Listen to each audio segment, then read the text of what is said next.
Ben, what's the Aztec Safety online e-learning website again? Yeah, that would be aztecsafety.com. Fire extinguisher and firefighting, we'll send that one to Paul. Ah, now here's a course I should probably take. Conflict resolution. Power line safety. Yeah, I thought it might help me with my line calls. Did you know this Aztec website has over 100 safety courses? Jeez. Aztec Safety online course. Ground disturbance. Could have used that a few seconds ago.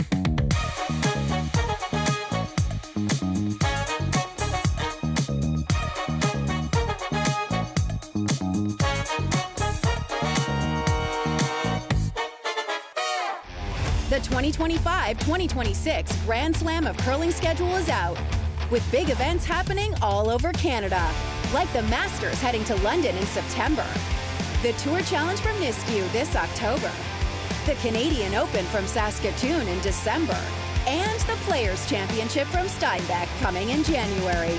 Early bird weekend and full event passes on sale now at gsoctickets.com. Let's rock!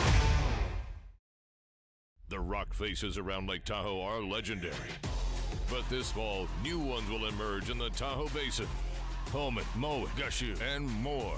November 4th through 9th, the Grand Slam of Curling's first ever event in the U.S. is coming to Lake Tahoe, where the greatest rock stars on earth unite for 6 days of incredible curling, celebrity appearances, and après curl parties you won't want to miss. Get your tickets at thegrandslamofcurling.com. Let's rock! Imagine being able to stream every curling game from every sheet from any event, be it your Wednesday league game, bonspiel, or corporate event.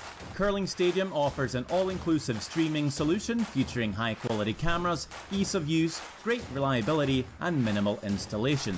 Offering your sponsors customizable ad space on your streamed curling games and being able to sell video packages to your corporate events for increased revenue. With Curling Stadium, you can stream to any device, be it your mobile phone, tablet, or computer. Push the feed to your desired platform, be it Facebook, YouTube, or any other social media. Curling Stadium is simply the way forward. Where it's commonplace in other sports to televise every game, we want to do the same. Curling is a global sport, and it's time it gets the coverage it needs. Make your curling club the next Curling Stadium.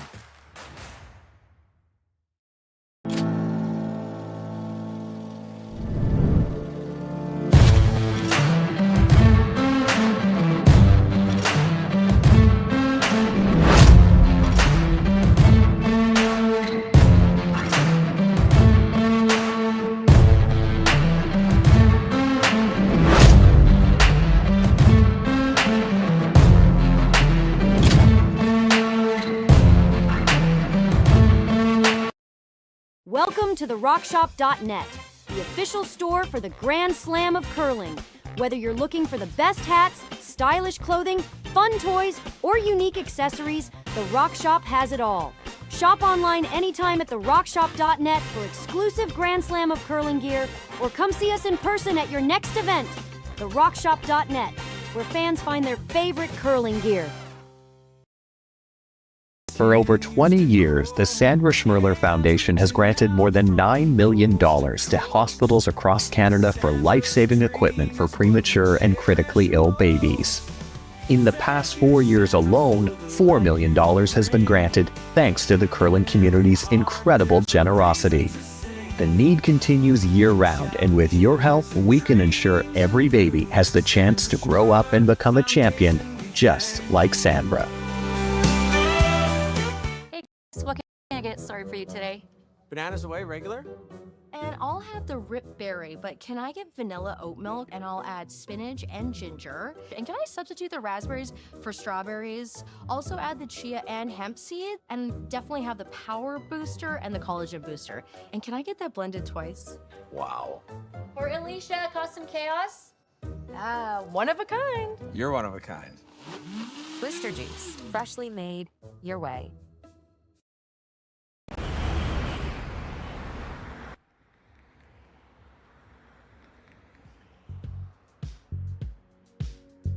That's life. That's what all the people say.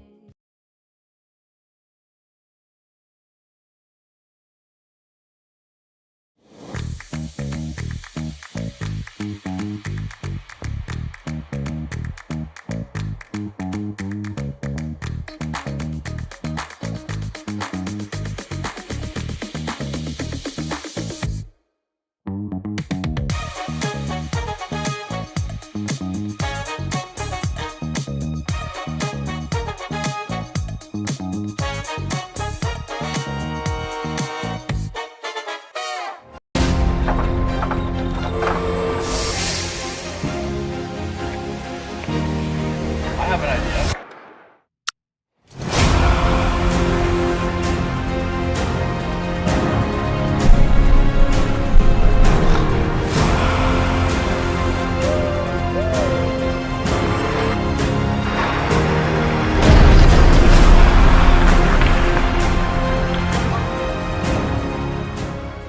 Hey Ben, what's the Aztec Safety online e-learning website again?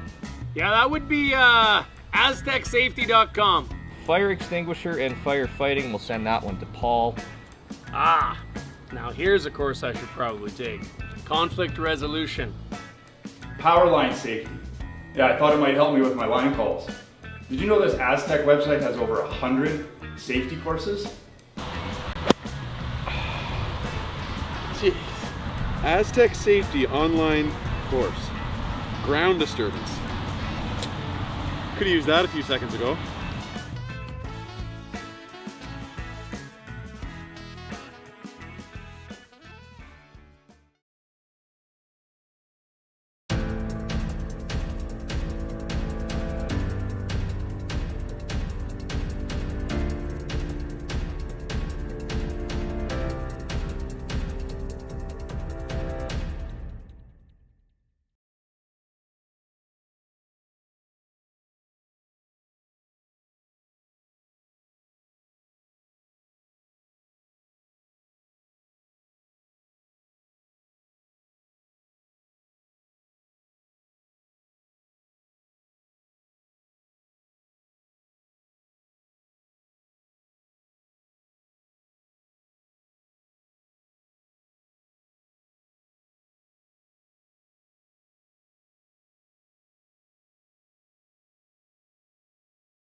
what can I get started for you today? Bananas away, regular?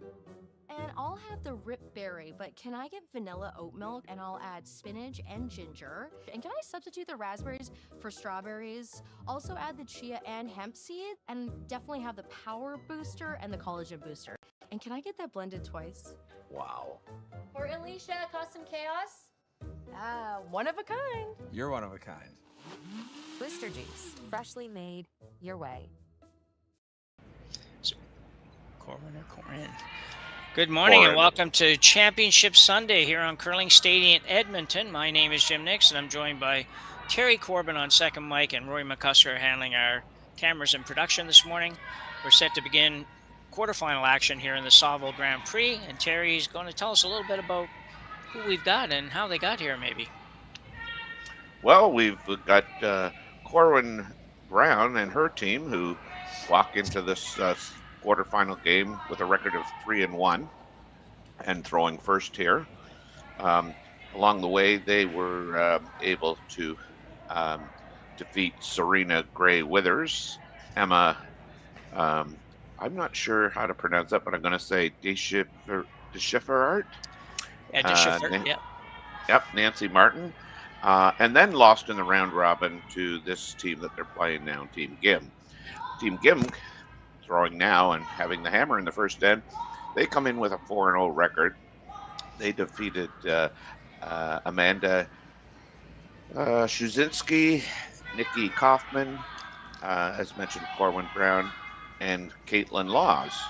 So the winner of this game here is going to advance to the semifinals, and they will play the winner of Cameron and Laws. And in the other quarterfinal matches, as mentioned, Cameron versus Law, we have Sturmey versus Park and Wang versus Reese Hansen. You needed to be 3-1, Jim, to make the playoffs.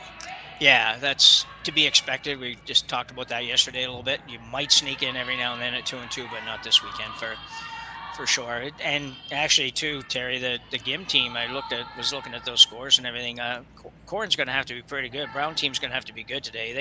They've hammered everybody basically so far, with the exception of Caitlin Law's game was 7-5. I don't know what the line score looked like, but that was 7-5. But the other games were like 7 and 8 point spreads. So they're obviously on fire. They've been here for a couple weeks. They played last weekend too, losing the final to Anderson. The Saville shootout.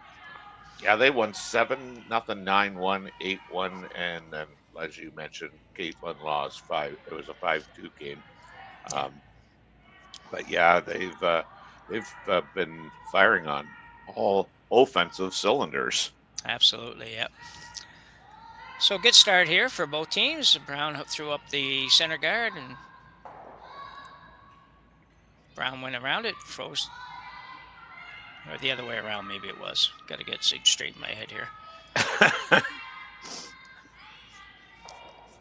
Whatever. We'll have a look at it here in a second anyways and see who's sitting what.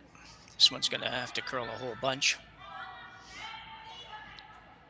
Yeah, it looks like it's going to just chop off. Oh, no. I mean, good weight.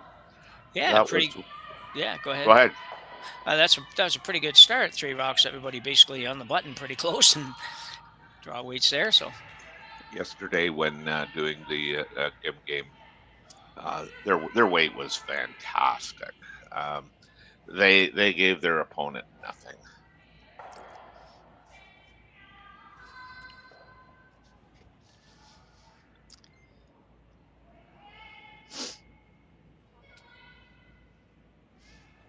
I believe this is Sarah. It is Colton. Sarah Colton, yeah. Originally from up north. Played for a number of years out of Yukon Territories. I'm not sure which, but I think the Territories. But skipped at junior. Had a pretty good junior career, actually. And has now become, I believe, a lawyer and moved to BC and maybe even got married somewhere along the way. If she didn't, I apologize for that, but I think she did, so... It's always easier when they keep the same name, except for the fact that you don't always know for sure if you're... That's right, yeah. What happened, yeah. When the name changes, you might not know who they are, but you know they at least got married. It's like, well, I don't know what her original name was, but... Yeah, so and go ahead. I was just going to say, we were talking yesterday about how the Gim team, the two, we were wondering, we were sure they were sisters. We were sure they were twins, but we were looking for a little bit of help from our audience there. Just nice shot. That's a dandy, yeah. Just to get a confirmation on that, and we never did. So no, and we're not going today either because, as we talked about a little while ago, it's almost midnight now in Korea, so there's not going to be a lot of help coming out of that. Out of Uijeongbu, Korea, this team plays out of. Corryn Brown plays out of Kamloops, out BC. Yeah, that was a good shot. Could have been, if it had been able to hold it just another little tiny bit, she would have cleared that yellow one out. But still, pretty intense first end here. Yeah, that's what I mean, I noticed that yesterday. Like, Gim was more than happy to, play these quiet shots. And it's not saying that they couldn't play the other shots, but they seem to have a preference for, those quiet waits and come-arounds, and executed them very well. Yeah. And as you said, I think Corwin's got her hands full here today. Not too bad right now, but... No. I always look at these situations and say, okay, who's going to blink first? Well, Gim has hammer here. I wouldn't be surprised, and probably wise to do what she's doing, and that is to try to clear up a little bit of what's in front. She's only a shot away or so from having a situation where she can't get to the shot block. One of more and more left-handers we see in the last couple of years, throwing some weight. Yeah, I want to say that's a pretty good shot. Yeah, it is. I do want to say that the second and the third are left-handed. Or or do I have the wrong team? I can't. My gosh. We're gonna know shortly. So I know it all starts the very next shot. Yeah. It all starts to blend in. Yeah. Yeah. What? You played right-handed? I thought you were left-handed. Yeah. That's one of them. You say it and you think, well, if I had waited 35 seconds, I would have had a little more. That's right. That next shot. Yes. So Corryn Brown, they're going to play the raise on her own, raise takeout on her own, basically, and she actually can make the raise double takeout and sit 3 here pretty easily, probably 3, 2 for sure. Spear and pin caught, third stone for Brown. I'm not very familiar with this team, unfortunately. I remember when Corwin burst onto the scene. Good shot. Yeah.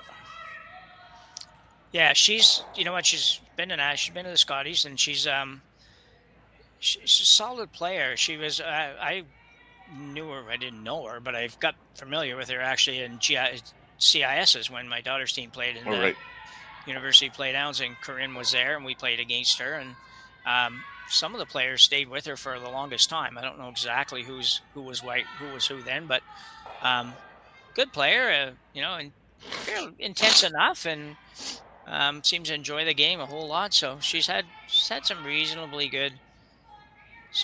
success. Not sure it's going great so far this year, but she has Jim Cotter, I think, coaching them this year, and everybody familiar with Jim would certainly know that he comes with a credential that is all well-rounded and will help with almost every part of the game. And if that's assuming I have that right, and I think I do. Is his daughter still playing junior, or is his daughter? Yeah, it's a good question. I don't know. I don't know Terry for sure. I don't know. She was pretty young when they first started playing mixed doubles together, so she still might be junior. There's a very nice shot. Wow. How quickly this has turned around. Yeah, no serious advantage yet, but Brown does have a chance to hit this, roll a little bit to, depending on which camera, a little bit to the right as we look at the long view, and maybe get into a position of forcing Gim to take one here in this first end. Yeah, sometimes these first ends really set the tone for the rest of the game. They certainly can, for sure, yep. I was just marveling at looking at line scores just across the country there, men's, women's, different spiels, and some big ends in the first end. And man, oh man, like if you're going to give up a big one, I guess you do give it up in the first end, but it can be so deflating too. Yeah, you're right. That's you're right on the theory too. And in baseball, the Blue Jays have actually adopted that sort of thing. Yes. Style in their games. Not usually 4 or 5, but they certainly seem to like to give up 1 or 2 or 3 in the first couple ends and then try to figure it out after that. But I wouldn't recommend it. It's not a good strategy. It doesn't usually work. And it does make for a long game sometimes. But chance to sit here, 3 here though for Team Gim with a little short run back. She'll make that. Her own. Might roll out, yeah. A little bit of a break for Brown because that was going to be nasty if that had stayed. Yes.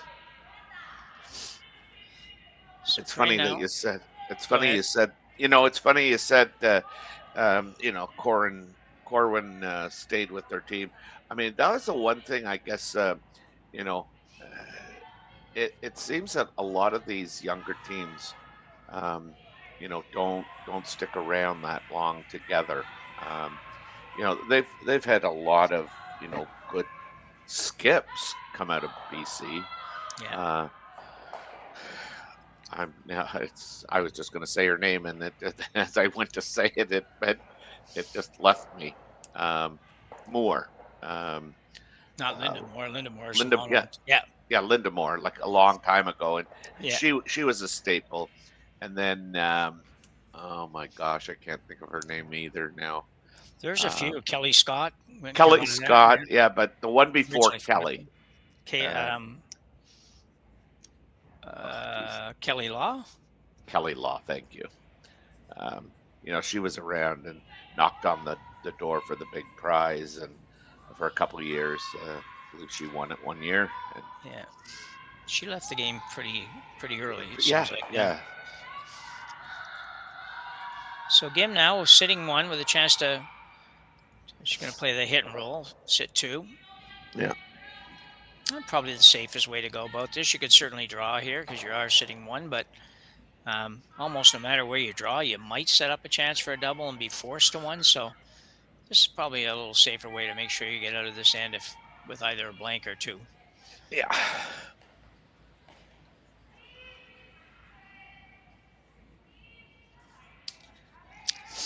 So Team Gim, looking at the numbers here, Team Gim is actually ranked 6th in the world right now. Yeah.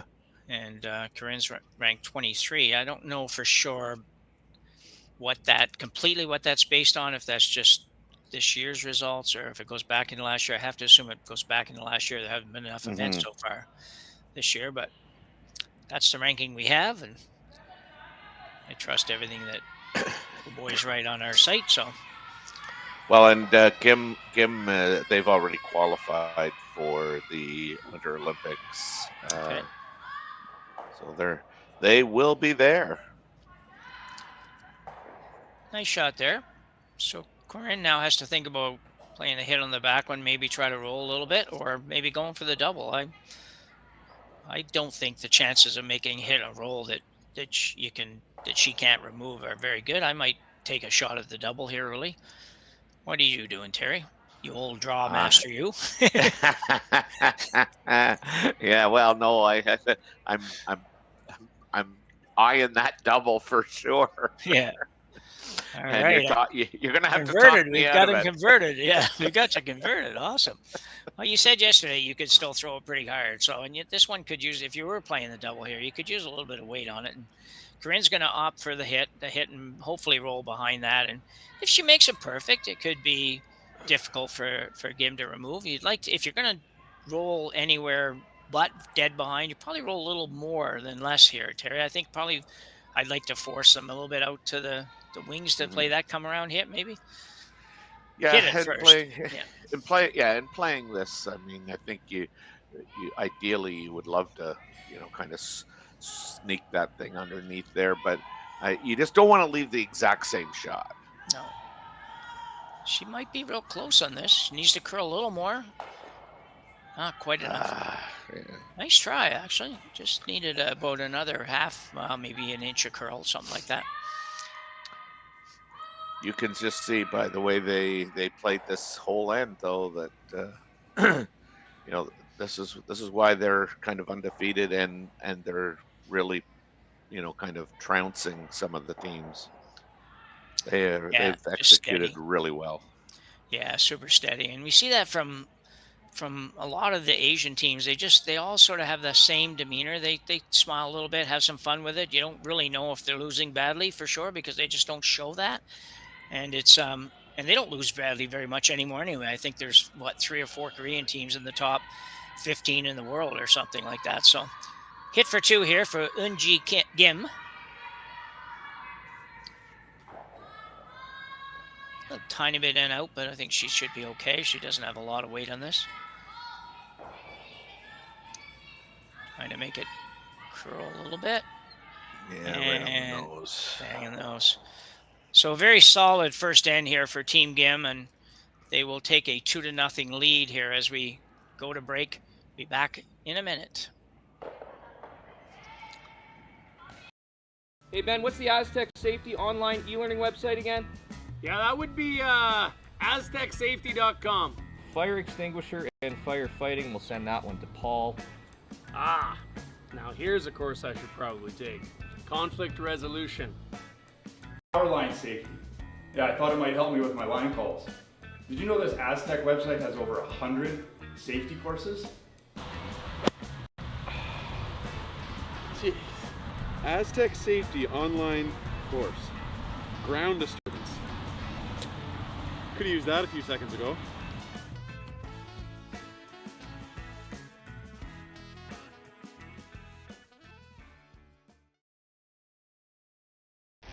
The 2025-2026 Grand Slam of Curling schedule is out, with big events happening all over Canada, like the Masters heading to London in September, the Tour Challenge from Nisku this October, the Canadian Open from Saskatoon in December, and the Players' Championship from Steinbeck coming in January.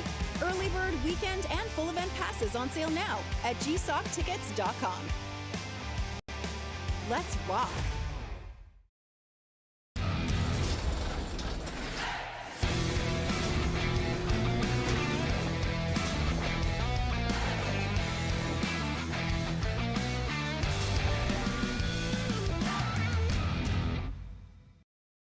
Live curling rocks. And this November, the best in the world are coming to Tahoe. Get your seats now at gsocktickets.com. But hurry, early bird pricing ends soon. So she's been around for a while, yeah. So we're back, and Uijeongbu put together a pretty solid first end, Terry, to manufacture a 2. Very solid. Just like their execution, like their decision making, when to kind of move up front and start removing some rocks, and like you said, a pretty solid deuce. Yeah.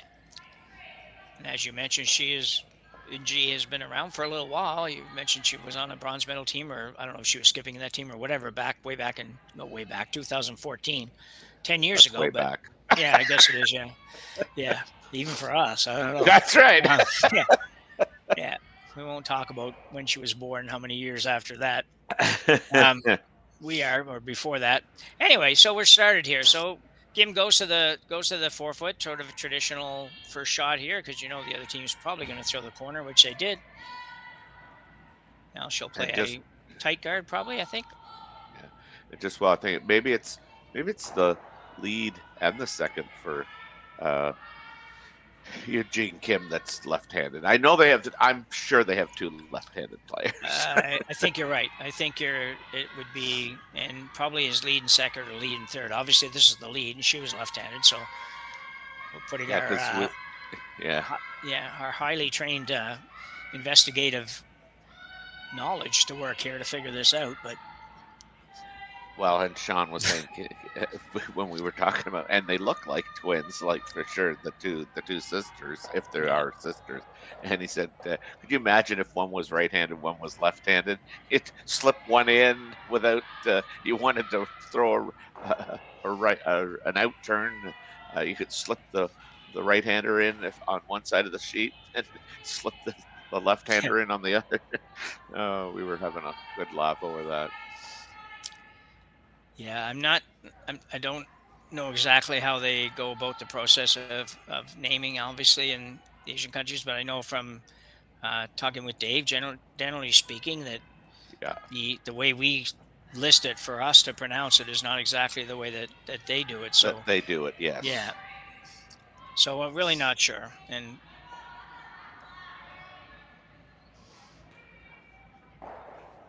so good start for both teams here.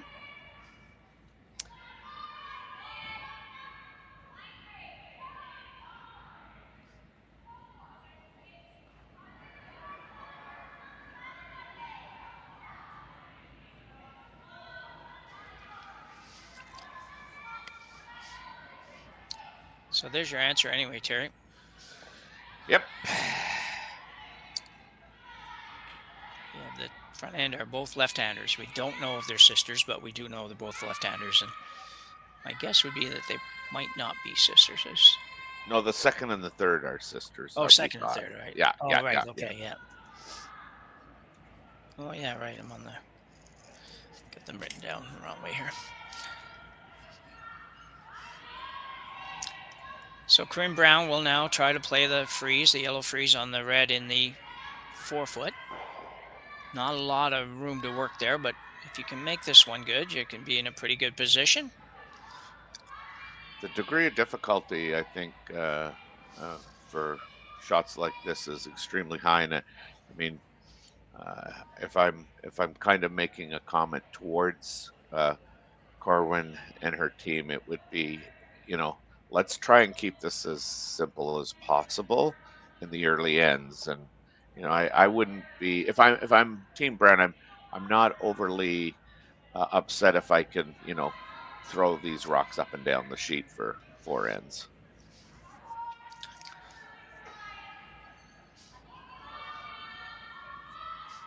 So Sarah Colton now, second stone for Team Brown.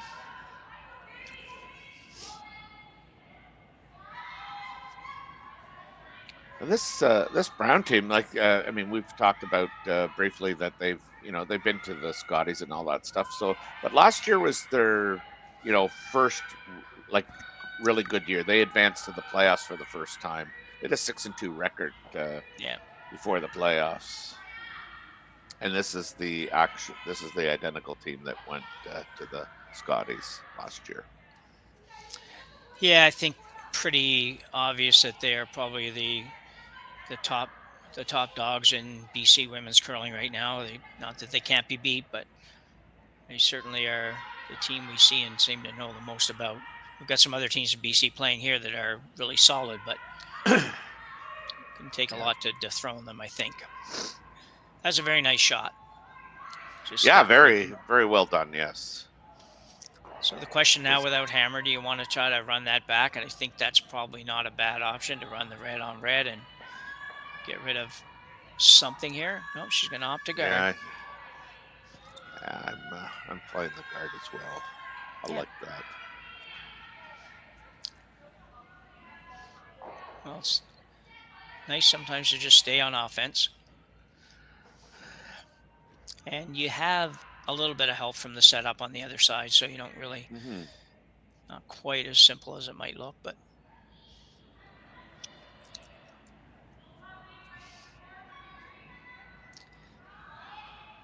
So Sujit Kim with her final rock here in the second end. Yeah, that would be her in turn.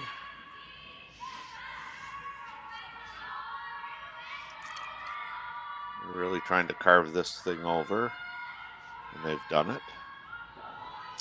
That's a good throw. Just about where she wanted it. So Brown now will run something here. Yeah, she has to clean this up a bit. Ideally making this double peel here. Yeah. Red on red. Yeah, because you could run it straight back. You'd get eliminated rock, probably sit whatever, 2, 3, 4, but you still may never be able to get at the shot rock. Yeah, well done. I like this gal's throw here. Yeah, that was a really solid throw.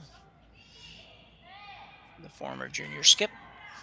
Smooth and real. I call it a tight release. And explain that one a little tiny bit.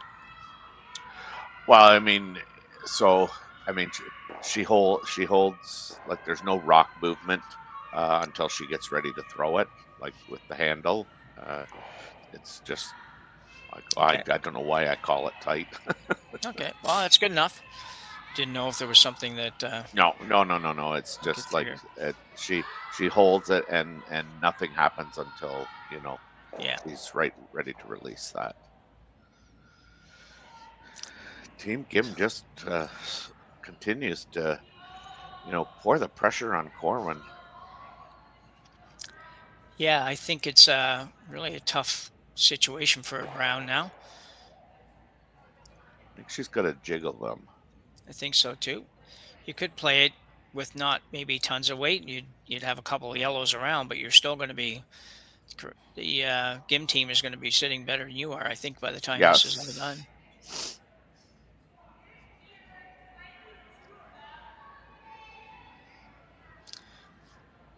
So you mentioned Sarah Colton a couple of minutes ago. Terry and Shasha has 10 Scotties appearances. Right from back in 2014, right up until 2025 last year with obviously the BC squad, but she did play out of Yukon and Northwest Territories for Yukon for her early days from up until 2017, then the NWT from 17 to 24. So she's been, has a wealth of experience. For sure.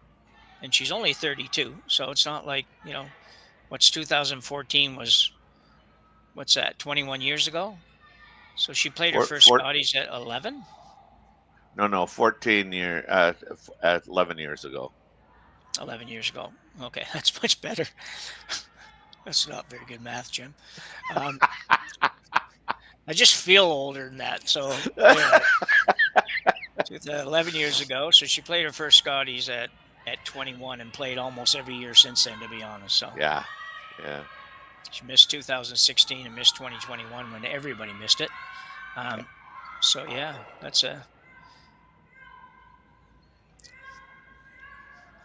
They've elected to play this, out-turn come around, and I mean, I gotta admit that I'm not a real big fan of this. I think that Corwin would be better off trying to jiggle those around, and I think hitting the top red one, which she originally talked about, and trying to move her shooter towards that corner guard would be a better.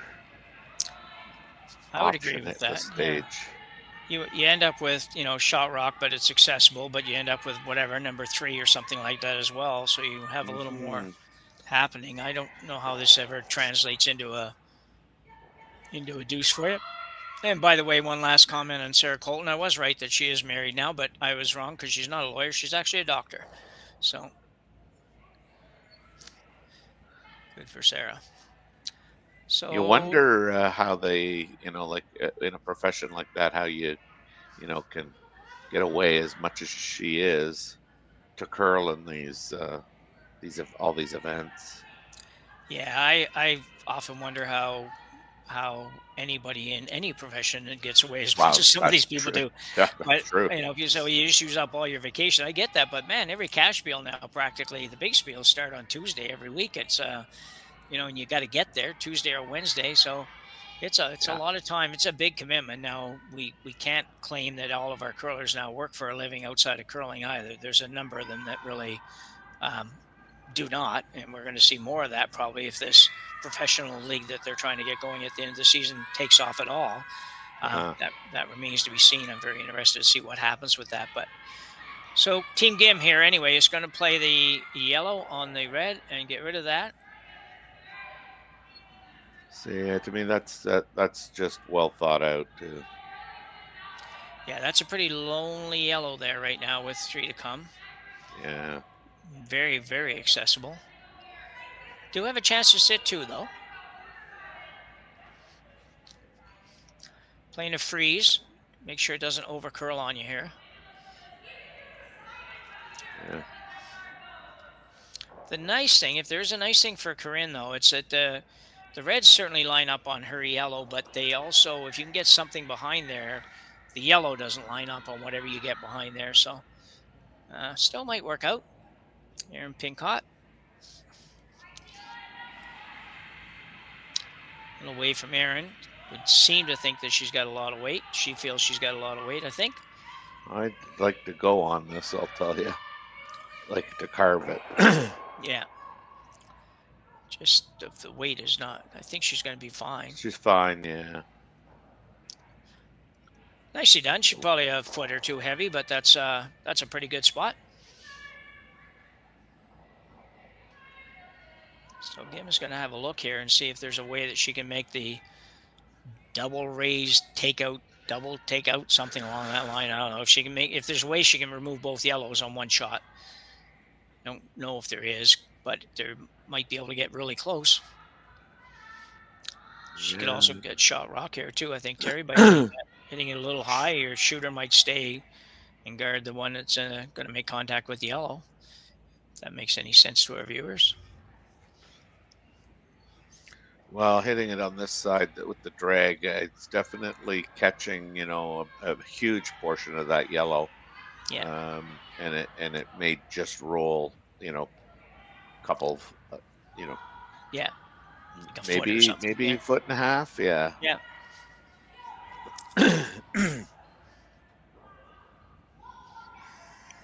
It'd be 42 centimeters, I think, Terry, would be what we're looking at here for. Oh my Lord. That'd be, what would that be? That'd be, I don't know, 10 inches would be 25 centimeters. So 42 would be close. I'm still in the imperial, the imperial stage. Minji Kim now playing a little hit and flop with this shot. She looks like she's got it just about where she wants. Might be going to overcurl a little bit. No.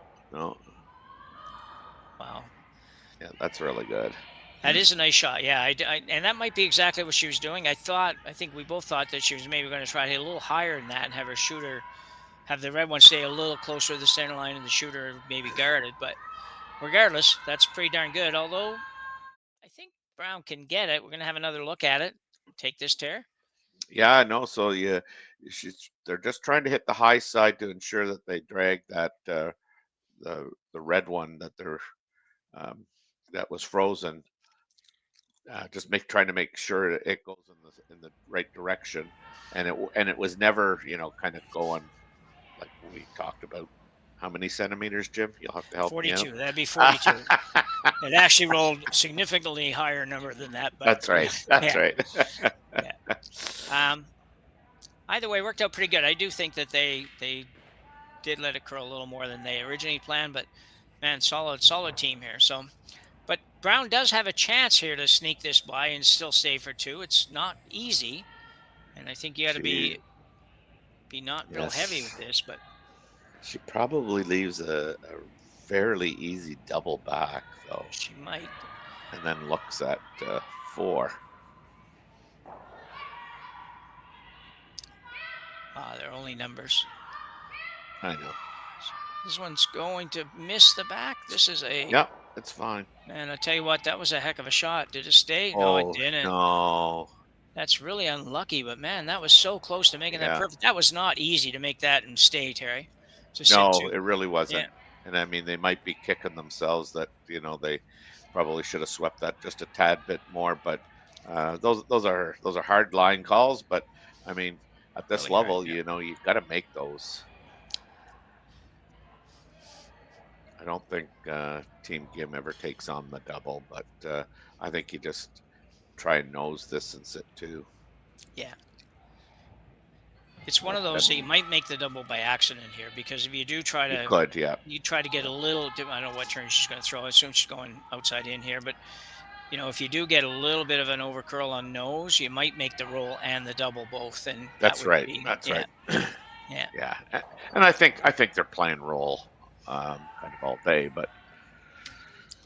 Yeah, they did indicate that. You got to be a little careful. You got to be a little bit safe here. You don't want to overcurl and jam it on your own or something like that. So you might err a little bit on a heavier side than what you really need to make the roll. But we'll see. These teams seem to just like, well, this is what we're going to play, and we throw the weight to make it, and we don't need to talk about what might not happen. Yeah, well, yeah. I mean, It's obviously going to be close. yeah, it looks like they got this perfect. Yeah, rolling underneath it. Yeah. Very nice shot. You can see what we were talking about, though. If that curls another inch. Oh, it's she buried and makes the double. Exactly, yeah. Either way, Corryn's got not a nice situation here. Really, the shot here is to probably draw. She doesn't look like she really wants to. No. Man, I don't. Oh, she's playing this for 2. Sorry, Terry. I never even thought of that. I would think so. Yeah. So now I agree that this is probably the shot. It does risk, you do risk being down 3-0, but it's not any more difficult probably than the draw right now. And if you make it, you get 2. That would be a heck of a skip's deuce. For sure.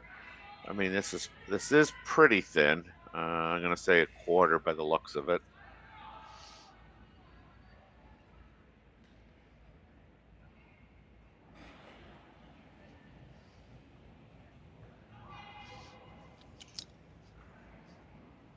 Corryn always has that little odd sort of way of watching the rock go down, finding sideways. This has got to curl a bunch. Might not make contact. Oh. Not good. Not good at all. No. Got lucky, to be honest. I don't know how many she gave up. She looks like going to give up 2, but man, that's unfortunate. That was so close to being really good. But as a result, Team Gim will pick up another 2. I'm just going to say, if we can look at that again when we come back, I mean, I just want you to look at where the placement of her rock is. Look at it right now. No, we're not. Thought we were. Okay. I mean, she just doesn't have it under her nose, maybe it causes that in out. Sure. Okay, we're going to go to a break here as we finish the second end, and Team Gim with a fairly commanding early lead of 4-0 over Team Brown.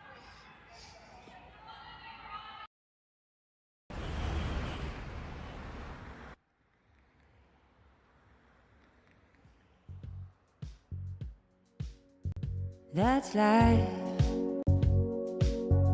That's what all the people say. Hey guys, what can I get started for you today? Bananas away, regular? And I'll have the rip berry, but can I get vanilla oat milk and I'll add spinach and ginger? And can I substitute the raspberries for strawberries? Also add the chia and hemp seed, and definitely have the power booster and the collagen booster. And can I get that blended twice? Wow. For Alicia Custom Chaos? One of a kind. You're one of a kind. Booster juice.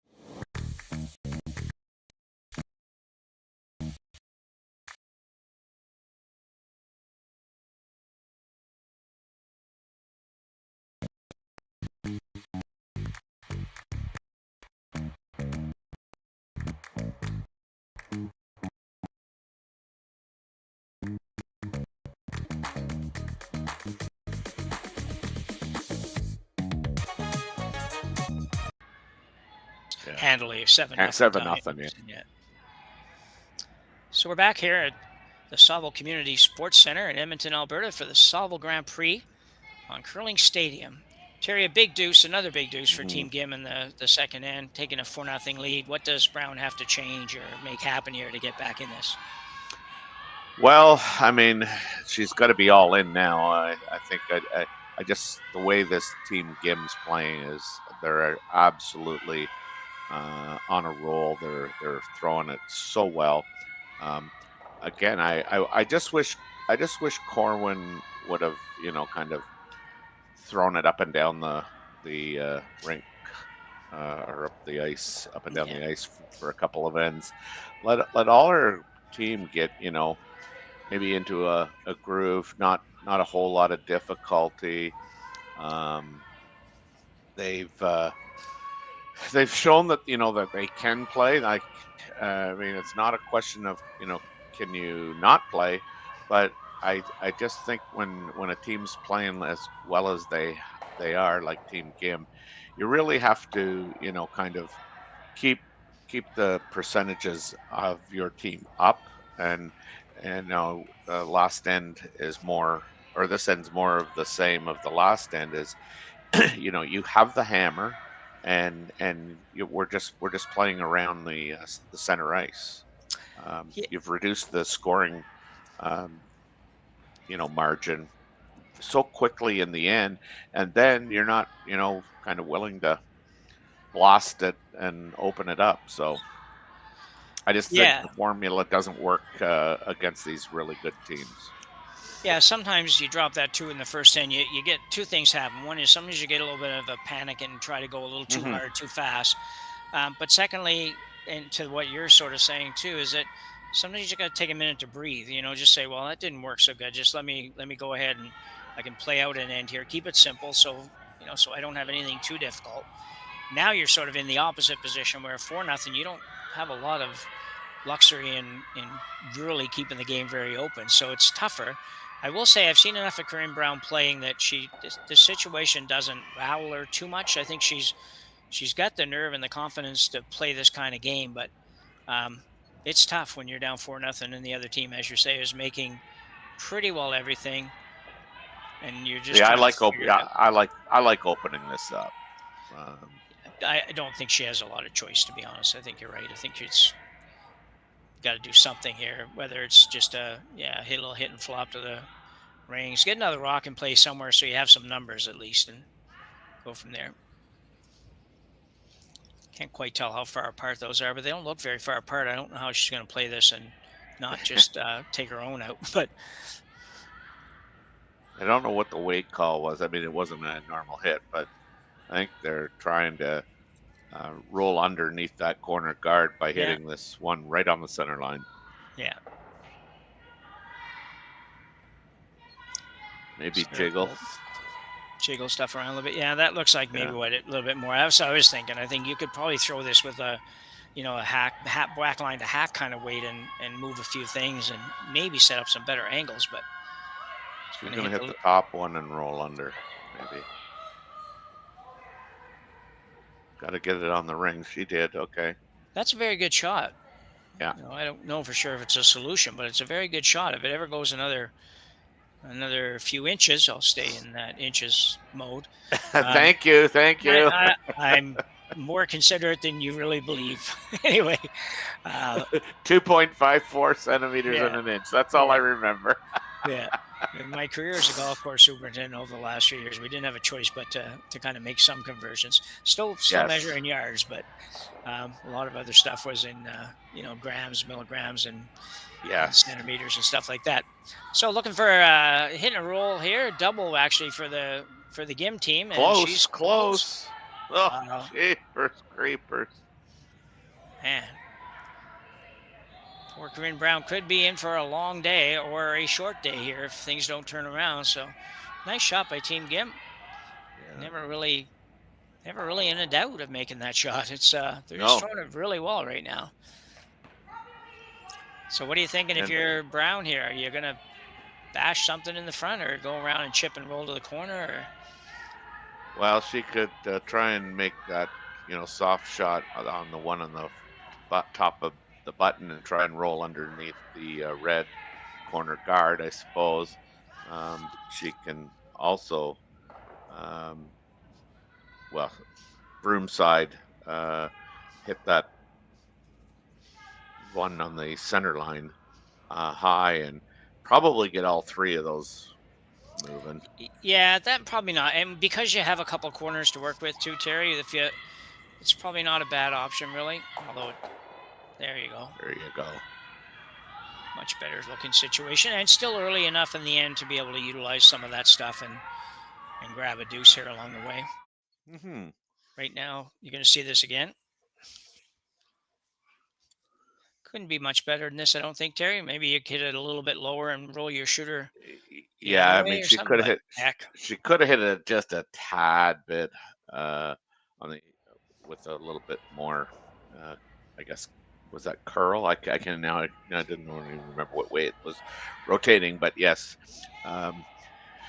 could have probably got all three of them out of the rings. But I mean, small victories, right? I mean, it's way better than Yeah. it was.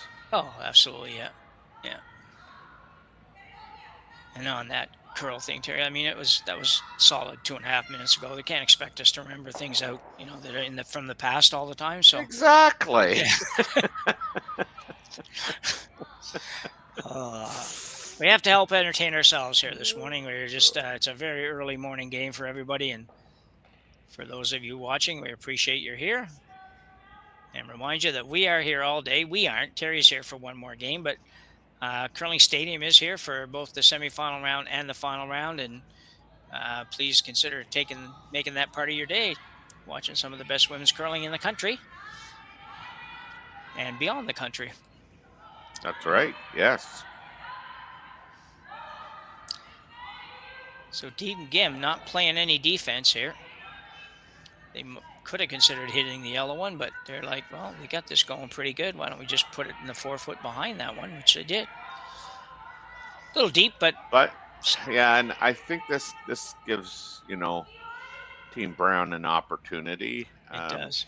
It's probably not where I would have gone with that, but I mean, like you say, I mean, everything's working. So for Team Gim, so keep going until it doesn't work. Yeah, this is one of the situations with Team Brown. They have to make this, Terry. Like it's got to be. You kind of got to break there when that slid back, and actually it helps you way more than it helps them. And you've got to come down now and make a good shot here and put yourself in a decent position to score for starters and have a good chance at 2. This is maybe a little hot. Needs to get over. Don't know if it's going to get over far enough. Well, it's coming. It's coming. Ah, nicely done. Beautiful shot. And Pincott, really nice shot. And a must-win shot. Yeah, she's going to play the yellow on yellow. Yeah. Would you have taken out that yellow one, the shot before this, Terry? Would you have? Yeah, me too. I think that, and we talked about, they had it going and everything. All that stuff works. But sometimes you got to look at, situational, whatever. A 4-0 lead. You don't really need to force the issue. Let them try to figure out how to force the issue. But anyway, she didn't. She left it there, and now she's looking at playing a double. And she'll probably be very close. We're just in the wrong league, Terry. That's the problem there, yeah. Great shot. Yeah, you're going to have another look at it here. Really just about perfect. They didn't really even do a lot. A little bit of sweeping. Yeah, I guess a fair bit of sweeping, but still, great shot. Yeah, I just, I mean, I always preach to the juniors that I've coached, let's not help the opposition. And I think, just where Gim placed that rock, that was helping the opposition, but then you turn around and go, well, no, we're not helping them. We're helping ourselves make doubles. Yeah. Oh, unfortunately, Aaron comes up short on that. Made a nice one on the first one. That one there short. And another problem for Corryn Brown. She's doesn't have a ton to work with right here. Suspect that judging by the way Gim played her last shot, she may well come right around that. I wouldn't be a bit surprised to see her do that. I would have thought they might have, run the red into the yellow myself, but. Yeah, possibly. I guess it carries a little tiny bit of risk. If you ever hit a little high side or something, and high or low, whichever way you want to look at it, and drive the yellow on the red, then you're doing what you just said. You don't want to help the opposition. So a lot of discussion here. I think now talking guard. Yeah, I don't think you could hit the red onto the yellow onto the red. Oh, okay. It doesn't look like it on the long view. On the overhead, it looks like it could possibly happen, but it would have to be- it could. yeah, but- very unfortunate to make that happen for sure. And not only that, they haven't missed a shot yet today, so they probably weren't going to do that. Yeah, good point. Looking for a very, very tight guard, thinking that Corryn Brown's not going to have much choice but to play a draw here. They're taking away that intern draw. Yeah. The only problem with this at all is that if Corryn does switch it up, which she probably will, and play the tap on the red one that we were just talking about, tap on red and yellow, not an easy shot, but if she gets it in there, you're probably not getting it out because there's going to be another rock out front here in a minute. But it's not easy. No. I don't see any much else so far, to be honest, other than the angle raise takeout over there, slash it over, but that looks really hard. I just Uijeongbu. don't. Yeah. See Go how ahead. she doesn't have that rock under her nose, like it's Yeah. off. It's a little off the shoulder. off her right eye. Yeah. And shoulder. Yeah. And so you'll notice her motion. She gets it there as she's like, and then she moves her hand towards the line of delivery. Yeah, I think that, you know what, I think that might partially be, and I'm just reading into this a little bit, partially a result of the way the ice conditions are now. Most of these international teams are playing here as much as anywhere, and so unlike years ago when they played on, everybody talked about, well, they have ice that doesn't curl 2 inches and blah blah blah blah. Now they're playing only on these kinds of ice conditions, and they recognize the fact that as long as you're not narrow on shots, you can probably make them work. And to get them not to curl too much, sometimes you use that little bit of that popping motion out, or whatever words you want to use to describe it. And I wonder if it comes a little bit from that, Terry. I don't know. That's a long way to big. No, I mean it's yeah. Well, and you see a lot of the players today. When they get in the hack, the rock handle is like north south, and they come out, and then I call it gearing it out to the broom. And when we teach it, it's like 2 o'clock for the out turn if you're right-handed, 10 o'clock on the in turn. And so I know I've done curling clinics even 2 years ago where people have said, like, why 10 and 2? Like, look at the pros, or they don't do that on TV. And it's like, well, that ice is swinging 6-7 feet, and the ice we're on is swinging 2-3 feet. Yeah, no, you're right. It gets harder to explain that for sure. When so many people now start with straight handles, and they actually, they're cranking it over there basically compared to the way we would ever think of teaching before. So this is a draw. I thought, as you mentioned, she might play the tap, but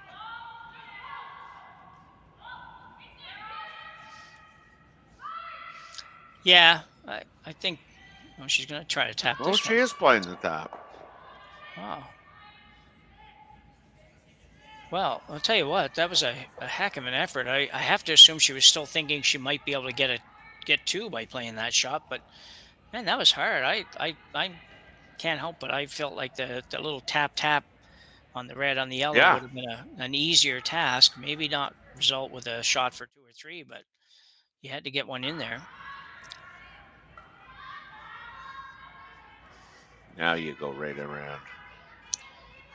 Yeah. There are at least a couple of yellows in there right now, although I think they're not exactly sure where they are. I don't know if they're 2-3 or 3-4 or what they are there, but I guess you're probably not ever going to go count the red on the left. So yeah, I do think yellow is 2. Number 2, yeah, I think so too. Yeah.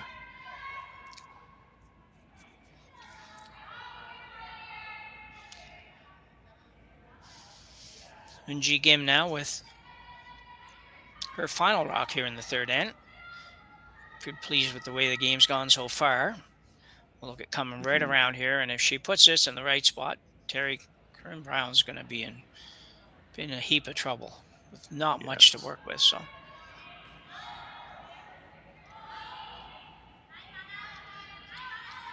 Girls are not doing too much with this. Okay, here we go.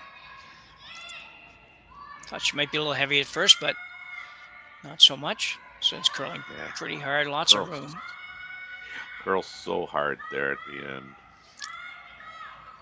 Looking for a little bit more of the house than she's going to get, but still pretty darn good shot. Second shot.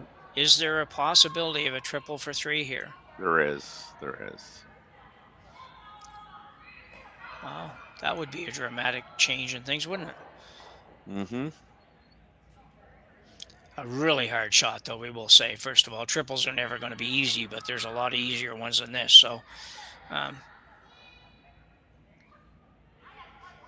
But I think the bottom line is it's there, you know. Well, yeah, and really, other than playing the tap for 1, which isn't very easy either, this has the return on this is pretty big if you can make it. Mm-hmm. And if you make it, even if you make it and don't get the triple, I can't quite tell what it would be, but I think you're still going to score at least 1, maybe 2, if you make the double and roll over the top of the other rock. But yeah, I mean, it's hard to tell whether that one on the very back is 3rd or 4th shot. So we'll see. First part of the plan is to make sure you hit both these reds, and then see what happens, I guess. So final rock here in the 3rd end for Corryn Brown. Really needs this one.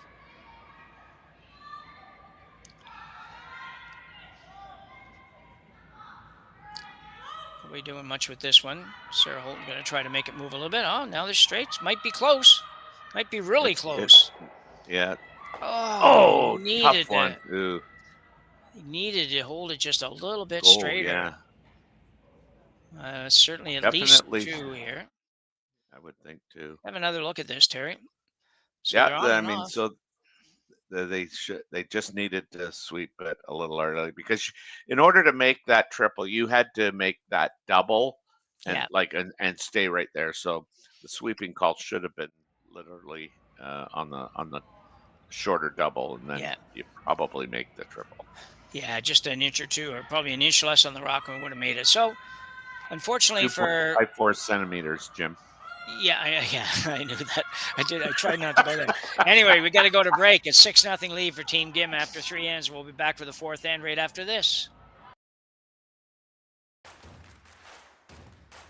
Imagine being able to stream every curling game from every sheet from any event, be it your Wednesday league game, bonspiel, or corporate event.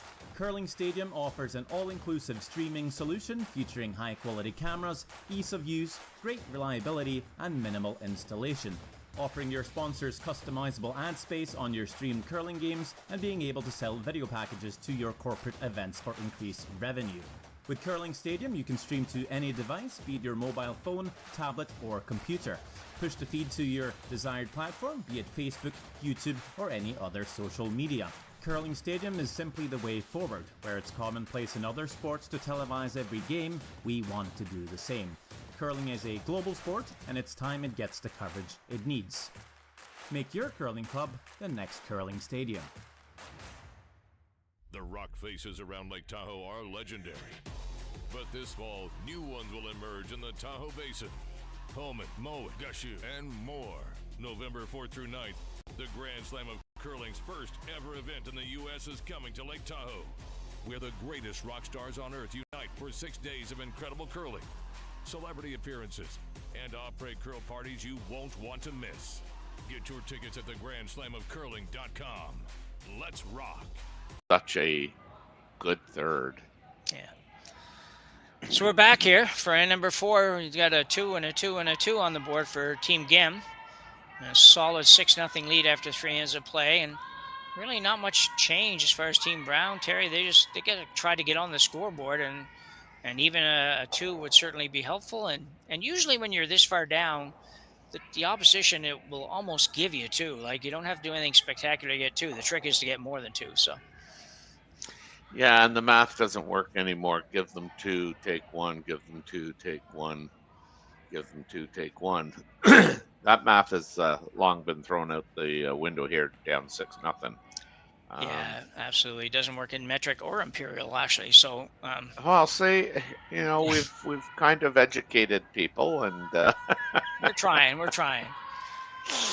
but yeah, I think if you're Team Brown now, you just got to score. I mean, Yeah. that's like the short term goal. I mean, if you can ever make it a game, that's a whole other story. I mean, it's not worthy of discussion right now. But I mean, get on the scoreboard. Yeah, you're right. Yeah, Let's see what happens. yeah, you score something or other, whatever that might be, and then go hard to steal your brains out after that. And the first time that doesn't work, you're probably shaking hands and going home. So That's right. And yeah. I mean, you can't score 2 until you score 1. So Yeah. I mean, that I went way out on the limb to say that. So Yeah. Yeah, that's it. I got to think about that one for a minute or two. So I didn't think it'd be that deep, but it's getting deeper as I have nothing else. I don't have a lot else to talk about right yet, so I'm sort of trying to figure out if that really made sense. But I think it did. I'm giving it to you anyway, buddy. Okay. Well, we got the corner guards up for Corryn Brown. The team Gim and her team out of Uijeongbu, Korea, with a 6-0 lead. Yeah, I looked that one up before we started, and I wouldn't have never said it that way if I didn't look it up. Which is a neat feature, except for sometimes you get a couple of different sites give you totally different pronunciations, but everybody's in bed in Korea, so nobody will be writing to us telling us, that's not how you say it. So. Well, I'm telling you, like all you have to do is look in the chat. It's full of, I'm just guessing, Korean individuals that are quite active in the chat today. Yeah. Okay. That's interesting. I can't read it, but okay. Well, that's part of my problem. I don't have anything showing up in the chat. Anyway, that's our problem. We'll figure that out after. So a nice guard here for Team Gim. Unfortunately for poor Corryn, she just needs one of these walks to be a miss, like a full-out miss, and give her an opportunity. Now, every shot is difficult. She doesn't get to play very many basic shots here. I know. And you know, like in reality, you're playing from behind. Nothing's kind of working. I mean, I'd even try and play this shot in between the small hole and try and roll over under the corner guard. Yeah. Yeah, you're at that stage where you can play some shots that you might otherwise consider playing. So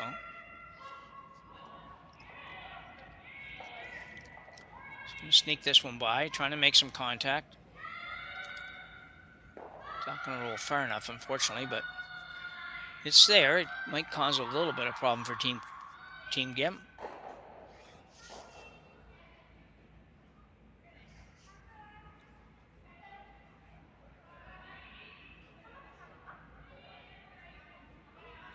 Hey guys, this is Rory McCusker, producer, jumping on here. I got a little tech tip to help with the Korean characters in the chat. Okay. So I don't think this works on your smart TV, but if you're watching on your phone or laptop, you can right-click or select your options, 3 buttons on the top, and translate on page is what the option is. This works on a Google Chrome browser. So if you right-click, translate on page, all those Korean symbols will turn to English, and you get to see what our Korean fans are saying. And it's You are amazing. You are amazing. That's Rory's tech tip for the day. So Rory, I have a question though for you. I don't want to be on live here. I'm not seeing anything in the chat on my iPad here, so I don't know what's going on there. But I think that's a you problem, Jim. Yep. Okay. Oh, Rory, you kill me. Okay, have fun, guys. Yeah. Thanks, buddy.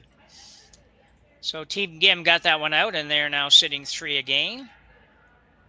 Corryn Brown trying to figure out what to do here, and it is just so tough right now. I don't know where this shot's going, though, to be honest. It looks like she's maybe coming through that port. Would be easier on the out turn, it looks like to me, but I would think so, yeah. I mean, even the language on Team Brown is like, I don't know, like what does it matter? They make everything against us. Yeah. Oh dear.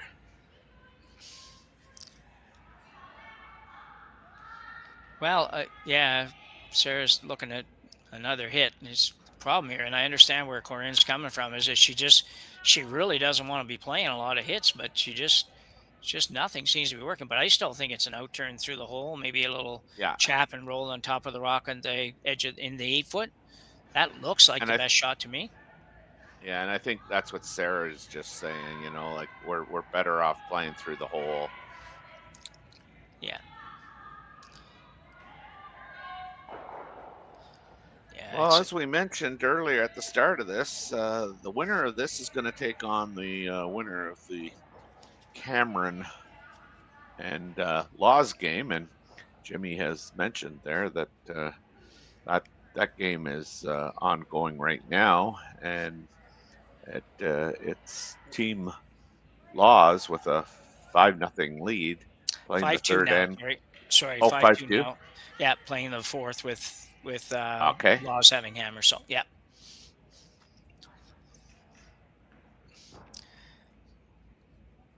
And in other quarterfinal action, I've got Yui Wang from China with a 4-2 lead over Taylor Reese Hansen. And Selena Sturmey, after scoring 3 in the second against Eubene Park, gave up 4 in the third. So it's Eubene Park 4 and Selena Sturmey 3. You're caught up. All right. Well done. It's nice when there's not 10 sheets going. Anyway. Whoa, going through here, going to try to maybe. Yeah, okay, she. Kind of okay, but man, that was a way harder shot, I think, than going the other way to accomplish basically the same thing. Well, and she didn't accomplish much. I think Red's still sitting 3. Oh no, they're sitting 2. They're sitting 2. Yeah, that's okay. Yeah. Okay. 2 at most, but still. Mm-hmm. Kim now looking at peeling this guard. Yeah. Again. I think she's peeling the center guard, but maybe not. Maybe she's peeling. No, she's peeling the corner. The corner. Okay. Yeah.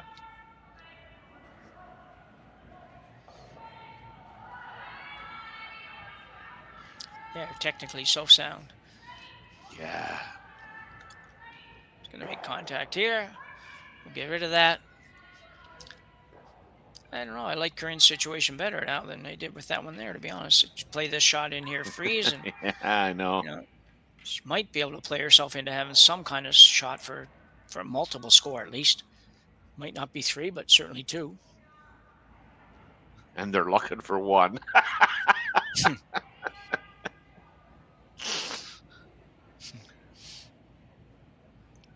I remember playing a guy one time, and it was similar. Like we were just on fire, and at the fourth end, I think we were up 7 or 8-0 playing 4, and they got their 1, and they shook hands, and we were playing till we got 1, and I said, "Oh my God! If you had told me that earlier, I could have made sure you got 1 last in."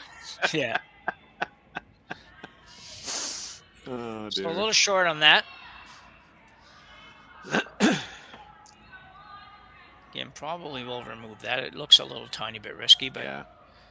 I think you've got I don't think you're rolling way over there, but it certainly could roll a rock. Even just don't even roll at all. It's not bad. Yeah. Yeah. Why would you roll all the way over there? You got rid of a corner guard, so you had access to that. Yeah. Third stone now, Minji Kim.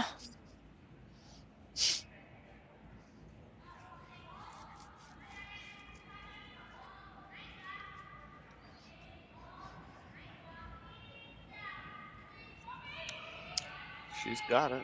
Just exactly the way she wanted to play it. Yeah, I'd say 4-4 for that. Be pretty good. These girls are just one, they're very talented, but two, they're all firing on the same cylinder right now. Yeah. And the other thing we've seen over the last, several years now, but there was a time when the Europeans and Asian teams were particularly the Asian teams were technically okay. They could throw the rock very well, but they didn't necessarily play the game all that well. And now it's not very often you go through and say, well, that's not a good call. That's not a good call. And even when they play a shot that you might not play, they've looked at them all and you know that they've talked about it and thought about it. So really a different world when it comes to the international teams nowadays, for sure. Yeah, their strategy has developed just like their, shot making. It's on a steep upcline. You don't get many anymore that are beating themselves through poor strategy. Exactly. Yeah. And missed shots. Unfortunately for Aaron Pincott, that's not going to do a lot of good. Yeah.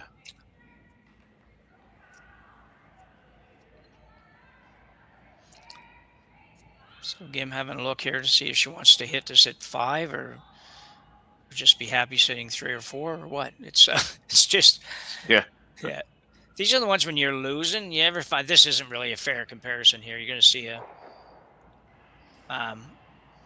it's not exactly the same, but sometimes when you have one of those games and you're getting beat pretty good and really the other team just doesn't really have to do anything, and then they spend 6 minutes trying to figure out whether or not to sit 3 or sit 4, and you're like, come on, you guys, it's 7-1 for you. Like it doesn't really matter how many you sit, just do one or the other, right? So I've had some games like that. I hate to admit it, but I have had the odd game like that where it's like, what are you guys talking about? Holy cow. I know. Yeah. I think we've all been there. Yeah. I hope so. I was worried I was going to be the only guy that was like that. So. And I don't have enough years of curling left to make up for all that. So. Well, Schmel did tell me to, make you feel good and say that, yeah, you've been there, done that. Yeah. I said, okay, Dave, okay. Yeah. Yeah.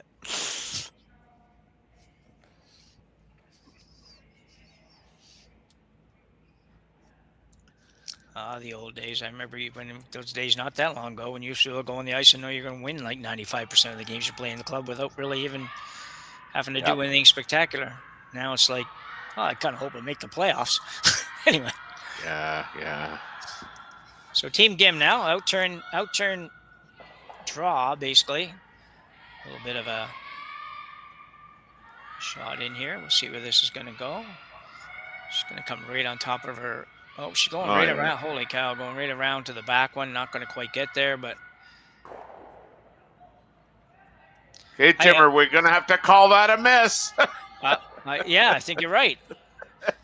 Yeah, we'll put a little red star beside that. We usually save the red stars like Buck Martinez says for the good shots, but when they're that's right. Yeah, today I don't have any blue stars. I'm going with a little red star to note that the roof started to fall in here in this 7th end when. Oh my gosh. Corryn probably sitting 2 or not 2, but second shot maybe. I don't know. Is the yellow one at the back? It's hard to tell. Yeah. I think the yellow one at the back is closer than any of the reds. I think. Yeah. I do. Just let me check. I do too. So it's just for me. It's a question of, is it 2-3 or just 2? Oh yeah, good question. Well, just switch glasses here, so we'll tell you in a minute. Could we have the Jeopardy game theme, please, Connor? Oh, Connor's on the other sheet. Okay. He might come back if you put in a special request. So Jim Cotter now going to have a conversation with the team here on this timeout. It was interesting yesterday when Derek Samogalski is now coaching Kate Cameron's team, and Derek came on the ice, and he just kind of hasn't. I don't know how long he's been coaching, but at this level hasn't been coaching a lot. And he found himself standing in the 8 foot at one point, and very quickly realized, oh, I'm not supposed to be here. Backed right on out of it, but he kind of forgot. He thought, well, I'm in the game. Put me in, coach. He's the coach. Yes. Anyway. Yeah. This is interesting, though. I don't, they might be trying to figure out how do we manufacture more than 2, or at least 2, and it's not. I think if you hit this, I don't know. It's hard to if you make the double almost on the red, biting the button, and your own yellow, I think you're going to be sitting 2. See, I think the one on the center line that year, I don't think you can move that one. Unfortunately, they have to play this one because I think the red, if on the forefoot or on the button, it's going to come off either the red or it's going to come right back on the yellow-red combo there. My apologies on that. I was actually looking at the overhead where that long guard is not there. So it was much easier if you're playing that shot than it is. That's right. Make it now when they put that red rock back. So anyway, okay, yeah. One thing about it, they did a nice timeout. It wasn't like a overly extended lot of options. Jim, I think, just pointed out what he thought you could do, and the girls bought into it, which makes perfect sense. I was like Jim Cotter as a curler and as a person, and I've never met him personally, but he's very talented. So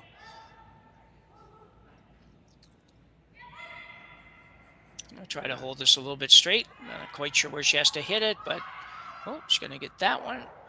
Close, yeah.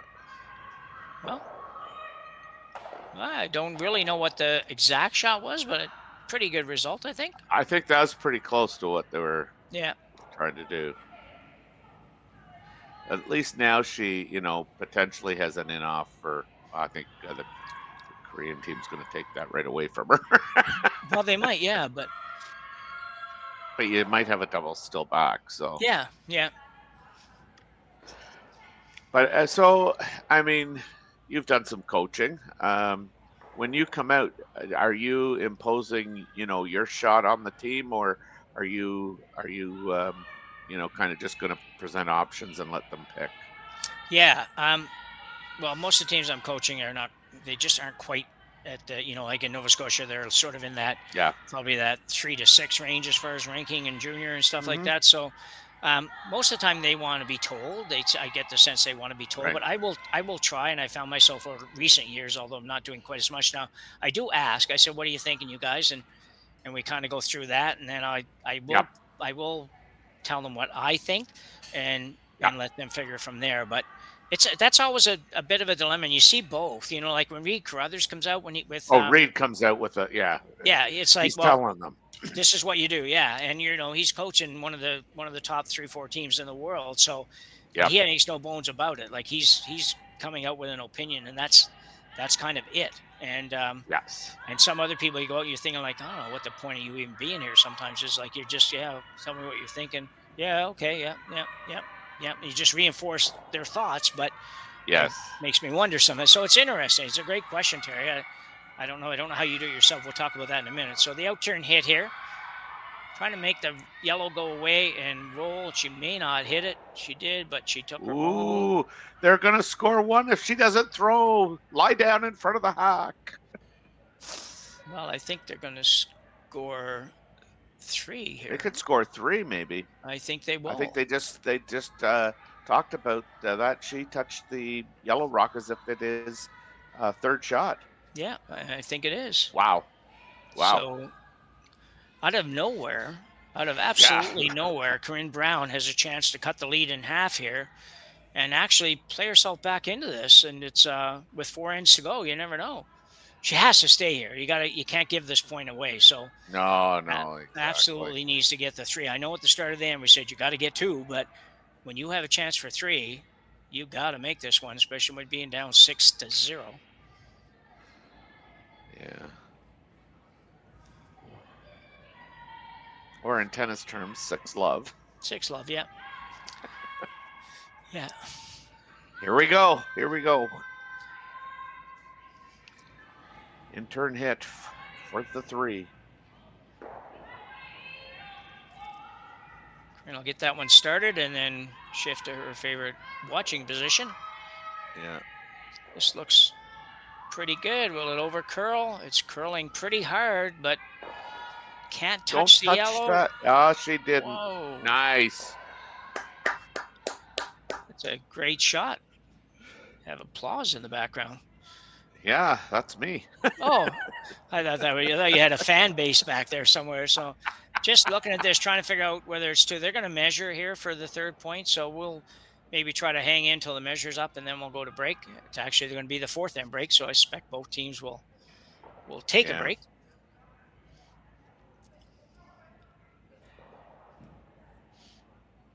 Yeah, you have to think that Team Gim handed that end to Corryn. Yeah, I feel like that, and I don't know what exactly they should have did differently, but they just, just kind of went to sleep on it, and all of a sudden, like I say, that three really came out of nowhere, admittedly, but still. Yeah. And she didn't throw a very good last shot. I mean, she got unlucky on it, but she just didn't throw it very good. So both her shots in that end really were not very good shots, and she's been throwing it so well. So can't see it, but we'll have a little sense here. Oh, going to be yellow for sure. Yellow all day. Yeah. So we'll give them a half a second here, but it looks like a 3 spot, and we're going to make an assumption it's 3 until they get down to hang it up, and we'll go to take a short break and be back with you in a minute.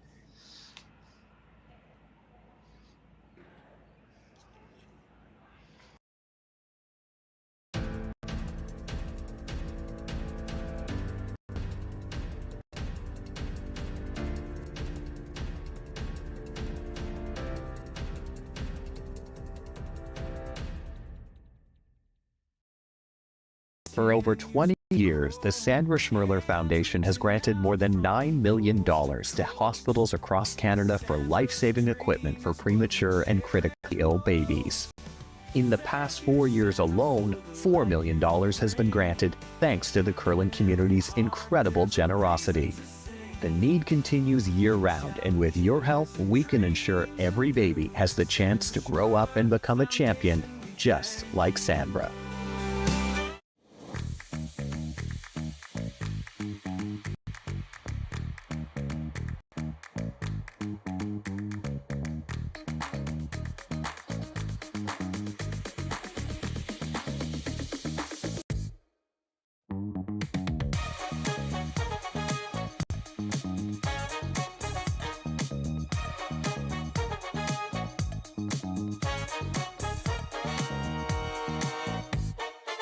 Welcome to the RockShop.net, the official store for the Grand Slam of curling.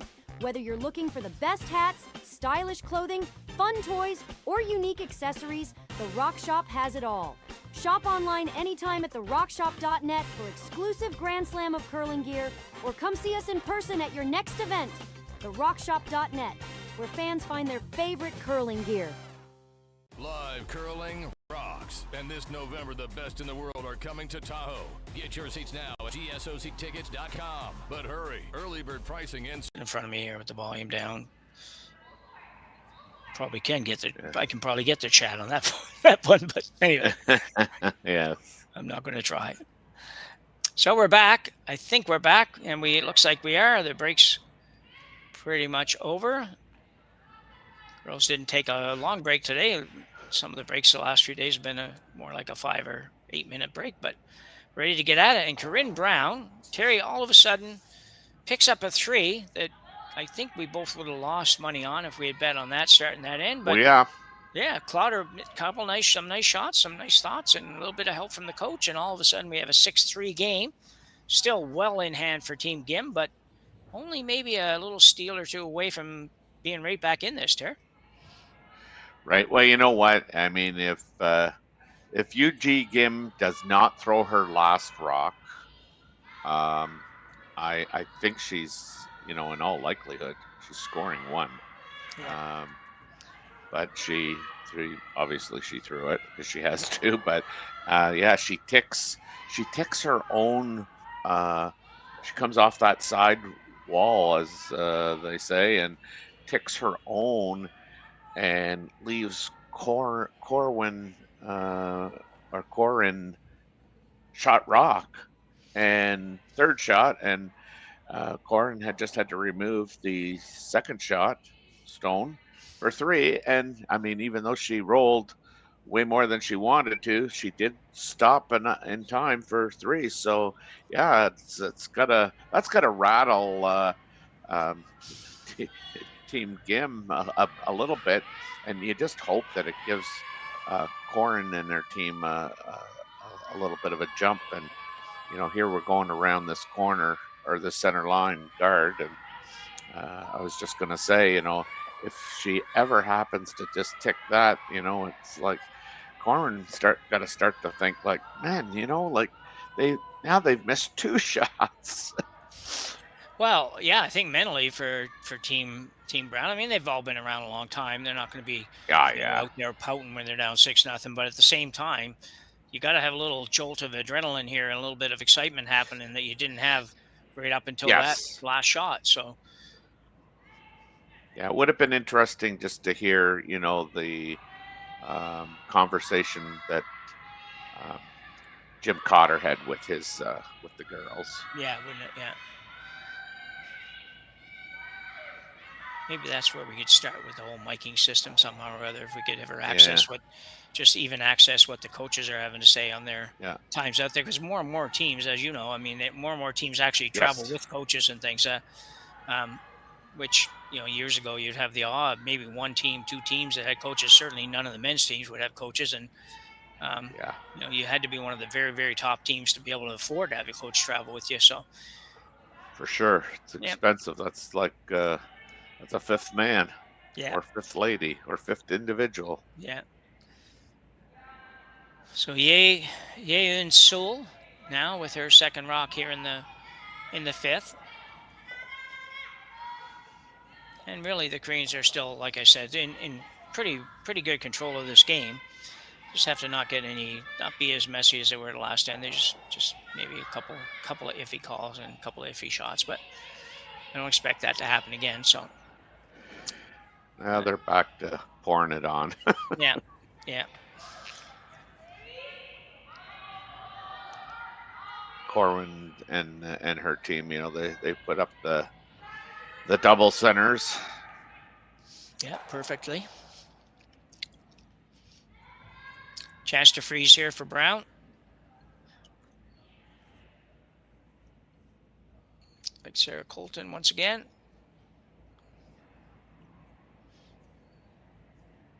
And the doctor lets it go pretty good.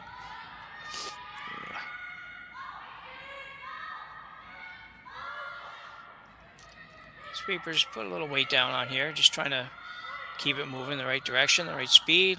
Should be pretty good. Don't want to bounce off, Looking a little bit heavy for sure. Yeah. Needs to drop. Yeah. Yeah, it was a couple feet from being absolutely perfect, but instead it really gives the GIM team a chance to do a couple things. They could run these guards out of there. Or they could also hit that rock in the house and just flop and sit right there. 3 rocks buried. 6-3. I mean, playing 5. I probably run up and peel that. Yeah.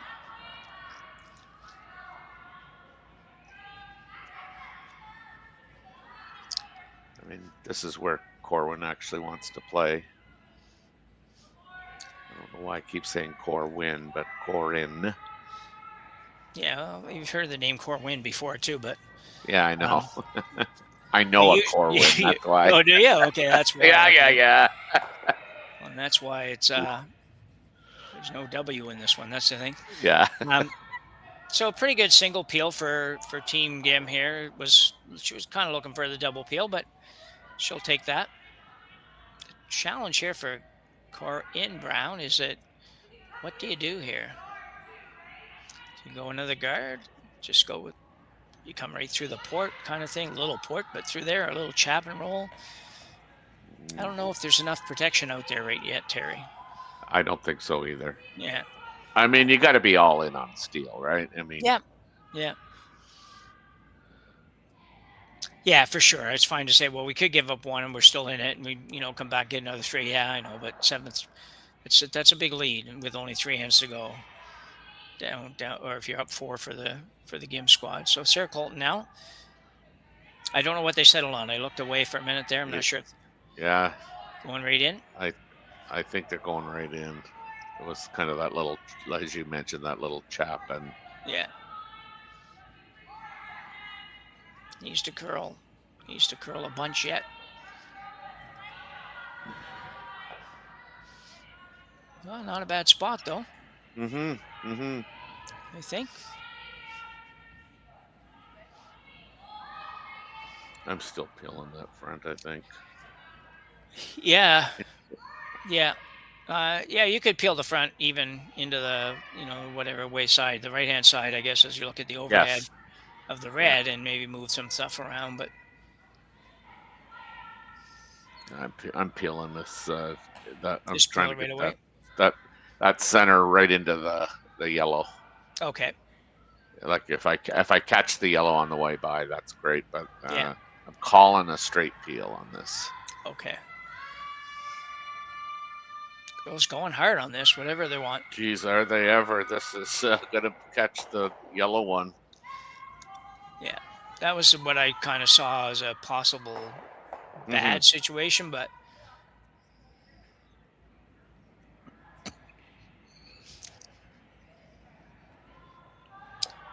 so Corryn's looking at whether or not she wants to hit this red. The other option, I guess, would be just ignore that whole shebang and draw around something on the intern side, probably. But the problem is, you really, like you said a minute ago, really you got to be kind of all in on the steal, and if you are, I don't know if this is going to get you what you want. So, but they're happy with it. They're content with 3. Yeah. Again, the danger is if you leave it. I mean, it's going to be a short run or a short tap. So, I mean, it's an extremely dangerous rock. But as you say, I mean, by removing it and nosing it, I think you're kind of playing. You're not helping, but you're not making any difficult shots for Team Kim. Yeah. Because she's, I mean, she's hitting, at all costs.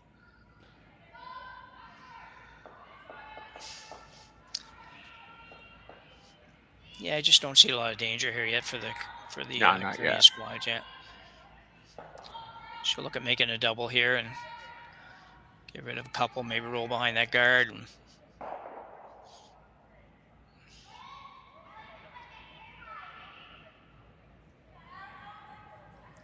got that going.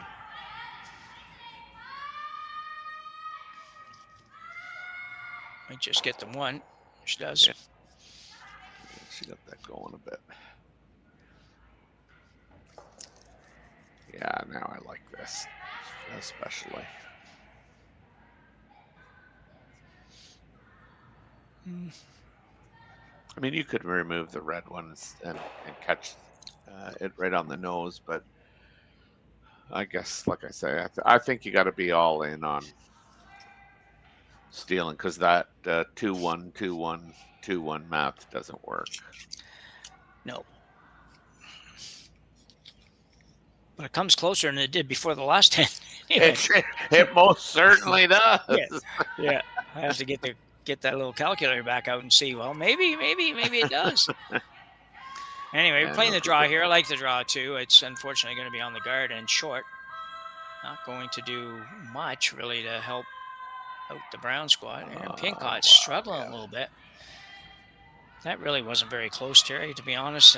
No, that was kind of a real big shot. Yeah.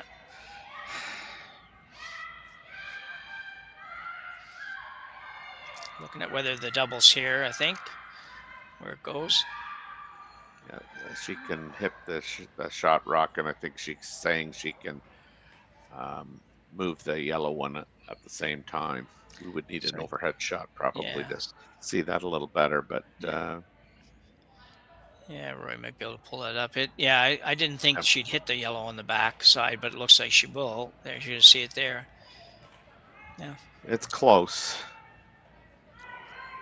I think yeah. wouldn't you just take the easier double here? Hit I this would. one a bit Yeah. thin. Yeah. You spin maybe off the yellow. You might even spin up, like she says there. The other Mhm. one, if you ever hit it a little too thick, you just go behind the yellow, I think, and I don't know. Well, there's no hole there, in my No. opinion. So No. yeah. Yeah, definitely you no can hole. No. Thin it.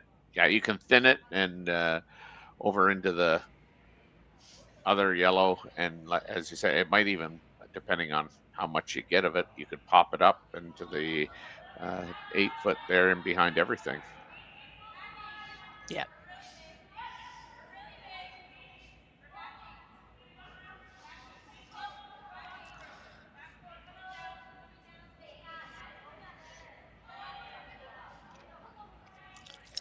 Yeah, she could hit and roll right behind the red, but that probably wouldn't be first choice. But you could certainly do that too. Just don't worry about the double. Just say we're going to roll the other way. We're behind a whole bunch of rocks. I like the thin double. Yeah, I do too.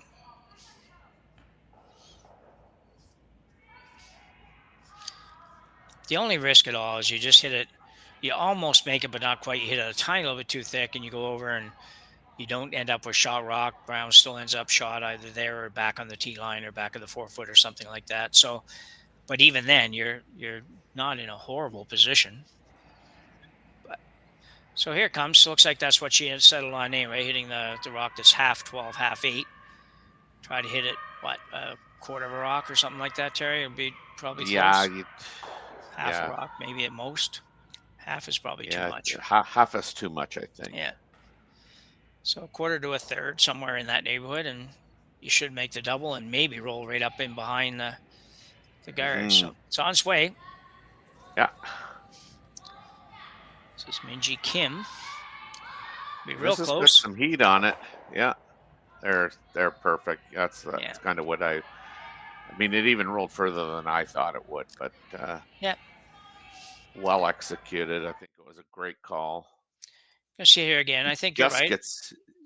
Just gets a skinny piece of it too. But there was no hole there. I mean, to me, that wasn't like one of those high risk circus shots that you might play. It had a very high probability of a positive outcome.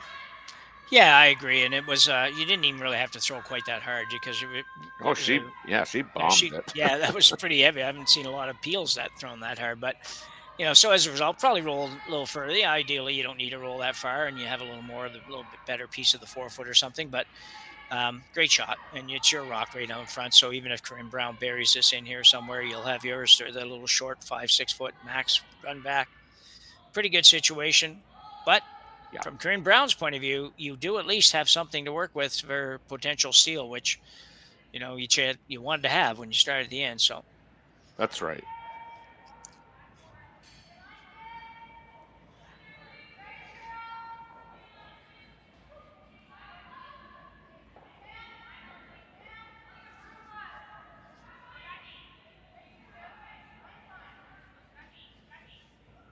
Just gotta bury this.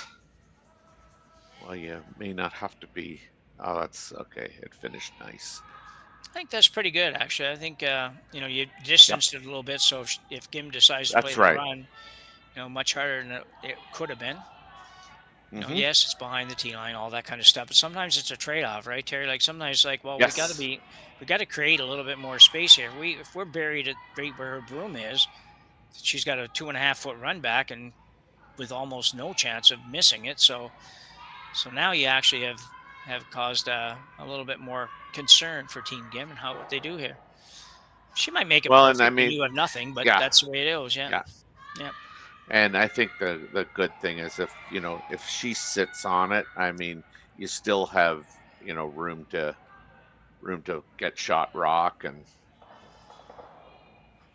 Yeah. I mean, I'd honestly be surprised if she plays the draw, but I mean. Yeah, me too. The only problem with the run back, if there's a problem, is that if you make it, you probably are going to leave a rock in front that they can use. Korean coach out here for a timeout. Didn't see anybody call a timeout, but doesn't really matter. Yeah, they did. Yeah, Yep, they did. okay. Yeah, and he definitely had his opinion. Yeah. Yeah. Yeah.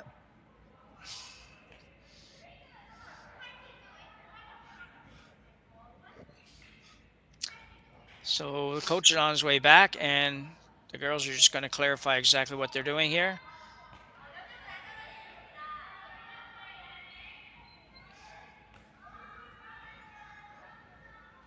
Looks like they're playing the run back. Decided to run back. Yeah, I mean, yeah, probably.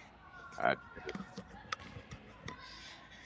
guess in a perfect world, you'd make this, but not make it straight back, yeah. right? Yeah. Yeah, right. Get the shooter to roll somewhere a little bit here, even though it won't be that much, but at least make the shooter roll a little bit for you. So Eunji Kim now delivering her first of two here in the fifth end.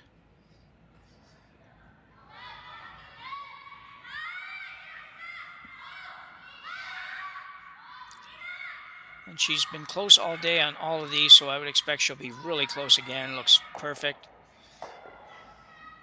Very nicely done. Just a great shot. You know, they're making some of them look so easy, Terry. I mean, I know I know. Yeah, you know, I know we were both sort of thinking, well, if you can manage to hit it just a little bit one way or the other there, you move the shooter out of the way. But really, that's the way you're going to play it. And if the other happens, it's just an accident. So, and, you know, but for you know, Corryn Brown, now she has a rock at the back of the button. If she can find the perfect ice and weight for this shot, she can make it really tough for Gim to score. Yeah, the good thing about Gim's rock is, you know, she rolled the shooter just, or like left the shooter right there, but she rolled the rock that she made contact with inside. So this makes this shot that much more difficult. And it's, you know, and it stayed back button. Yeah, unfortunately, this does not look good. Never good when the sweepers are, you know, so far away from it. This looks heavy and maybe really heavy. Not really, but or not, Well, not really heavy, but it's heavy. Yeah, Yeah. That's two. Yeah. And a draw for three, and probably puts an end to this one if she makes this. So Yeah, it really does. Yeah. yeah. Too bad for Corryn. That was, you know, she has been pretty clutch. She has had a lot of horrible situations and difficult shots, but she's made some really nice ones when she needed them. You can't make them all sometimes, though. So unfortunately, that was just a little heavy. And Team Gim with a draw for three, needing really only full 8 foot to make this. Yeah. And I would expect she'll be really close on here. Yeah, it was going to be hard to, you know, get right to the nose of that, but she really needed to get there.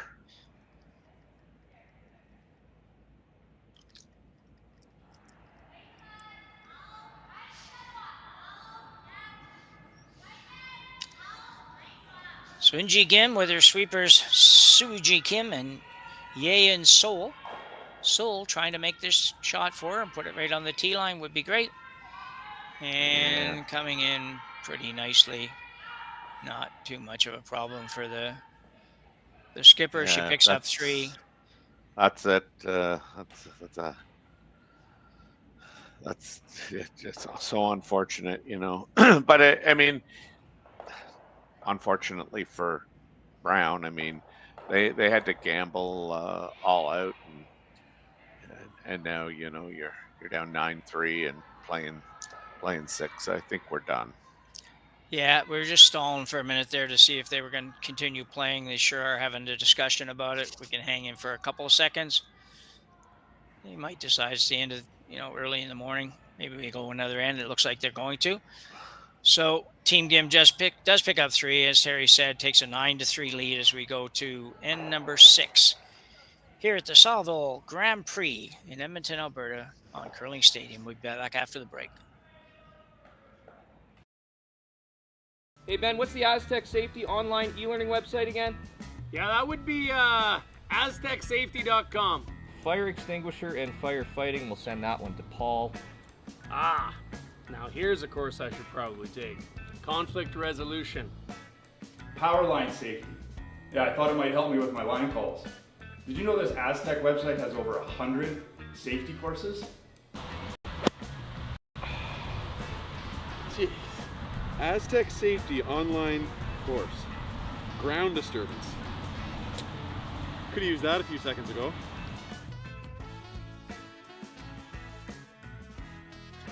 Like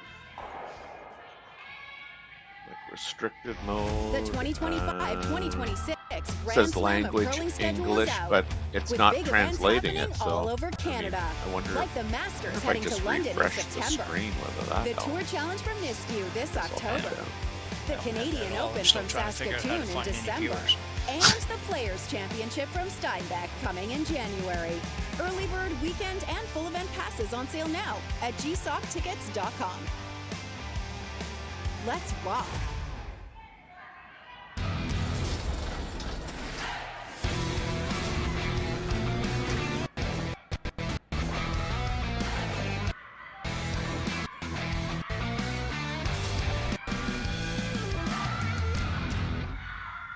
Live curling rocks. This November, the best are coming to Tahoe. Get your seats now at Com. But hurry, early bird pricing ends soon.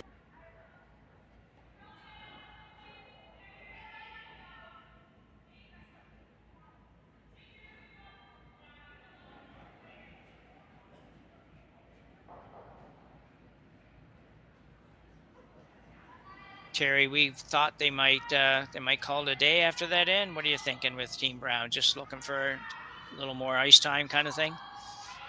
Yeah, I'm just going to say, given it the time of the year, it's probably just we have to push the rocks down. We might as well throw them down and shake after this end, barring a four-ender.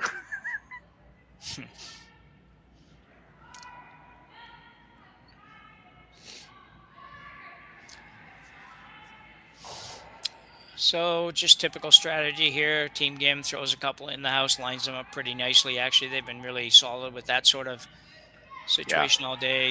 It's one of those things we talked before about the fact when the leads are playing well, you really don't notice them and don't probably give them enough credit sometimes. And when they're not, you do notice it. So in the case of even those two shots, pretty simple shots, you say, but if one of them goes a little bit deeper and the next one curls a foot and a half off the center line, all of a sudden it's like, wow, this is much more difficult than it needs to be. So good job for Lead Stone. Yeah. Yay. I think I probably would have, if I'm Corryn, I probably would have thrown up the double guards on the same side. Yeah, you bought into that, have you? I'm having a hard time buying into that strategy. So, but all kinds of people do. So, well, I just think when you're down like this, I mean, you have these corner guards, so you can always run them one way or the other and take the one that's the easiest. Whereas if you're double guarding, I think you still have a chance of potentially running one of the rocks into the center line or into the pile. So that's my only thinking is just. Well, that's fine. I appreciate hearing it. It's I haven't really had many of those conversations because I don't play like very competitively anymore. So we don't really have a lot of those kinds of conversations at club level. And I just never quite understand the when and why on the double guards. I kind of get it, but for me, it's like, I don't know. I'm going the traditional split on the guards. And I must be 1 year older or something than you. So I'm just more old school, more old school than even you are, Terry. Imagine. That's right. I can't. So Brown gets a rock in play, which these are the one situation that Team Gims sometimes doesn't know exactly what they want to do. They've got a massive lead, and it seems sometimes corner takes her a guard little while.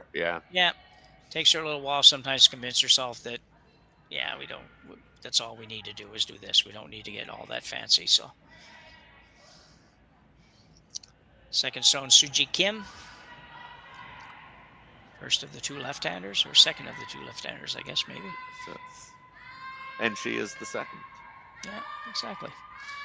So we got the peel here. This one's going to roll through the port, right out the other side. Both girls on it pretty good. So well done.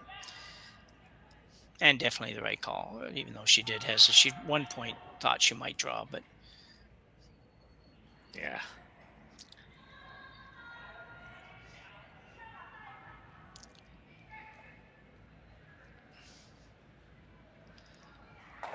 So Brown got some work to do to figure out how to score many points here. But the last time when she got 3, we didn't really see that come until almost the very end either. So you never know.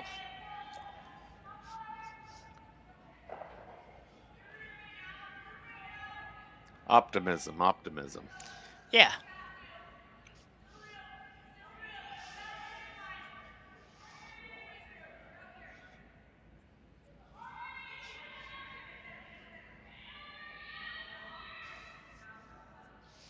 Well, it's a good shot.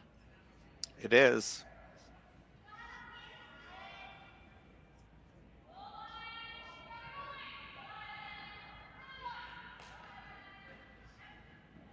Kim's not going to be worried about taking her her own along with the yellow one if it reduces the clutter in the house.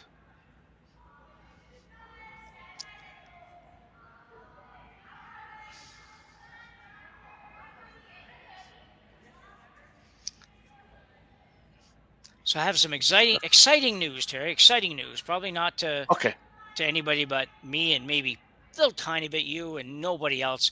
But I now have the chat working and I can actually see the messages. And I know there's how many people are watching now. And it really wasn't just 2 or 3 that I was getting before. So nice to see. And you figured this out all by yourself? Well, it depends on how you term figured out. I don't know why. I was going to say, if I was helping you, I would have said, turn them. Are you sure it's plugged in? Turn the machine off. Turn it back on. Those are the instructions I get all the time. Yeah, and I did some of that. I didn't turn it physically off, but I did go right out of it. And then I went back to the curling zones line scores, and I popped on the little arrow for the other game that's on, and that gave me chat. So then I thought, well, we should be at least able to have that much technology. So I went back out, came back in, clicked on our little arrow, and sure enough, it's all there. It's all Korean. I understand none of it, but I'm happy to see that they're here and watching us, and I'm pleased to have some crowds and happy to be able to see that other than just commercials before. So thrilling moment here for myself on a Sunday morning. I love it. I love it. Doesn't take that much sometimes to get me excited. And this is my only game today, so I was kind of missing something with only not having anything and anybody to talk to other than you, which is, I get, thrilling enough. But we get to do it more often, so. Sorry about your luck. Yeah. Yeah. But our technical crew was, Rory McCluster was just saying, if you click on the 3 dots there and select translation, you can see what it actually says. I lost it. I don't know what happened. I don't have that feature anymore, but maybe it's one of those I got to go out and got to come back in. I don't know. I don't know. That I don't have. I don't have any. I'm on an iPad, and I don't on a regular Apple iPad. So I don't have the 3 dots, and the only 3 dots I have at the top are just for screen size or something, which I didn't know until 30 seconds ago either. So yeah. So another timeout. Yeah. And while we do have that, I'm just going to tell people that Rui Wang is up 6-4 against Taylor Reese Hansen. Eubene Park, that 4-ender that she scored is kind of the difference in the game as she leads Selena Sturmey 6-4, and Kate Cameron is down 6-3 to Caitlin Laws. So it's starting to look like a UNG Kim semifinal with Caitlin Laws And at this moment, anyway, playing the 7th end, it's looking like a Wang and Eubene Park semifinal on the other side. Thanks for that, Terry.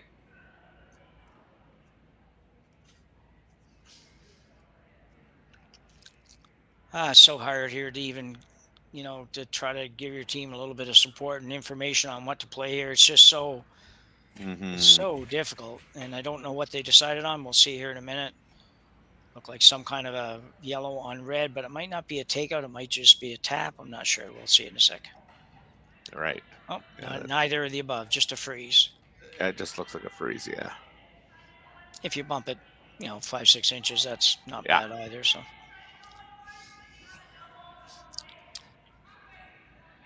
Aaron Pincot's first of 2 here in the 6th end. Yeah, you'd want to stay on the top, on the high side of this.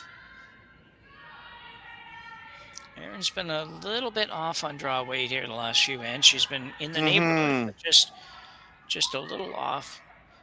This one's looking a little heavier. Sarah Colton, rather, trying to bend it over there. No, she's going to get there. Got the little hop delivery thing. It's just kind of interesting. Just going to get a base of it anyway.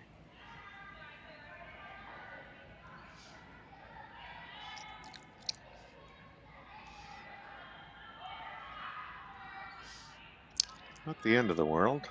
No. Okay, I'm looking at maybe playing her own red on the yellow, which I don't know exactly where that yellow goes, if it jams on the other yellow or not, but it's going to be some kind of a takeout. It's got to be some kind of a takeout here anyways, I think.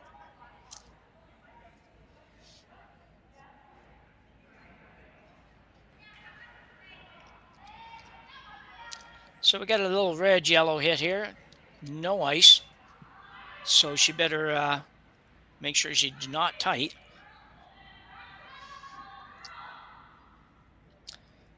Third stone is Minji Kim.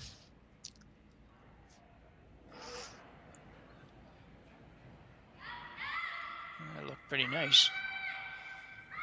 Going hard, though. Going really hard. Can they hold it there? They will not be able to hold it there. Ooh, I'll tell you, getting a little bit interesting. Uh-huh.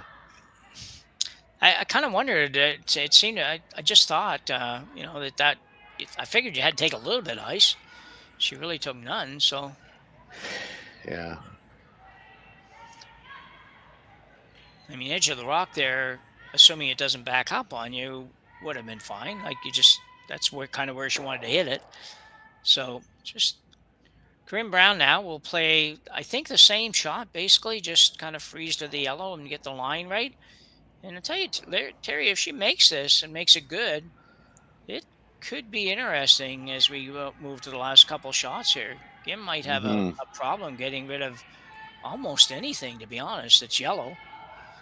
Well, if they're coming right in, I think they want to cross this a bit. Oh, absolutely, yeah. Yeah, and I think she's going to be really good if he gets another 2 inches of curl. Oh, yeah. That's really, really nice. Man, I'll tell you, this is a problem for Gim. I don't know what you can get rid of. I mean, if it curls another probably 3/4 of an inch or something, it's even that much better, but that's not bad. It looks like they can get rid of the high one, I'm sure. The one that she's going to hit first probably goes over the top of everything on the left side. Well, she's ready anyway, so not going to talk any more about it. Yeah, no, skips rocks now, so. I think you'll see some heat on this one. I think she'll be throwing this one really hard, or quite hard, because she needs to. The rocks, I think, are frozen. Yeah, and I think the shot rock, if it goes anywhere, it's coming back on that red one on the left side of we're looking at it. Yeah, definitely going to go back there. It's just a matter of whether or not it bounces too far, but I don't think it does. I think it's... I don't think it does either. Yeah. So you see the little extra weight on it, and she's not really out there either. Yeah. No, she's on the wrong side of this all day long. Wow. I'll tell you, I know they're trying to protect a little bit, maybe about being wide on that Yeah. shot, but I think give yourself 2 more inches of ice and just throw it at the broom, because it's just, you know, just shouldn't. It doesn't have to do anything. It's not going to fall back as long as you just throw it straight. You're good. So Yeah. Corryn Brown now with a real good opportunity. Admittedly, it might be a little tough to figure out how to get this red one out, but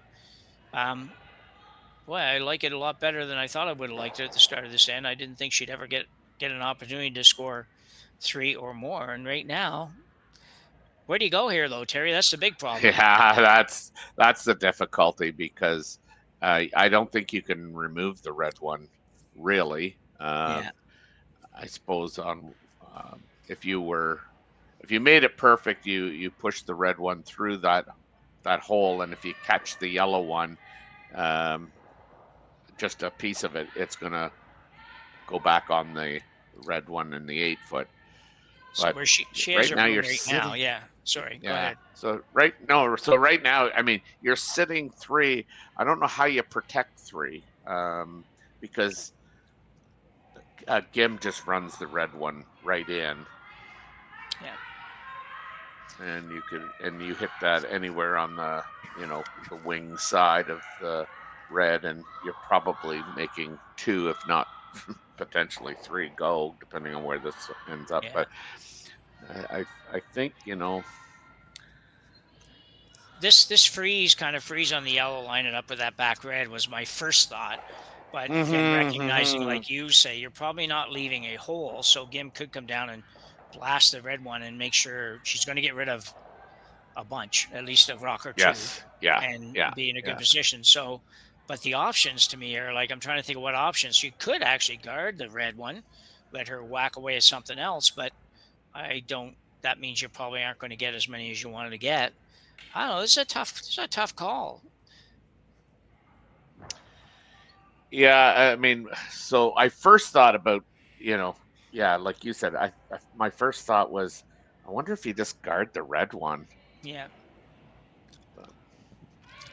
It scares me leaving the red one accessible is the only problem. And Yes. like you say, she could hit the red one, but that would be just scary and risky, and could take the whole end away is a problem. But popping it through the hole, it doesn't look too bad. This is going to be okay. She's going to put it where she wants it, which is going to be just on the inside edge of the yellow, I think. Oh, it's over curling a little bit. No, I think that was, because now I think those 2 yellows stay if she tries that, to run the red in on that side. Mm-hmm. I mean, the problem I think ends up being if you run the red one right into the crotch, the red one's staying, but it should be removable with a slash. So yeah, 3's. I don't like this call if this is what they're going to play. It looks like they're going to play the double on the 2 yellows on the 2 yellows on the left on the overhead. They're going to play. Looks like they're calling that double, which to me, so that you're going to leave Corryn Brown sitting 2 for sure, maybe 3. I think I'm running that red one back in there because I don't know where the red one's going. It's not going out in my mind, no matter what you do, and hit it right on the nose. I think that's going to give you a better result. But anyway, it'll still be there probably when she finishes her shot. So that's one thing about it. Once again, throwing it with really no ice, but it looks like she might have set it just a tiny little bit. So it's going to be close to making what she wants, but it's still going to curl a little too much. But got that. So she's sitting 2 and drawing for 3. Yeah. So a good shot for Gim. I mean, Gim rather, she was, trying to make sure she minimized the damage, and she kind of did. But this is like the game that never ends, Terry. It's just, it's like that song, the kids' song, the song, never-ending song sort of thing that they do. This is kind of like this game. It's like, kind of figure it's going to be over. Not that I'm in a hurry for it to end, but it just looks like it's going to be over every second end. And somehow, some way, Corryn Brown gets to keep playing. Needs to make this one, though, to have any realistic chance of coming back here.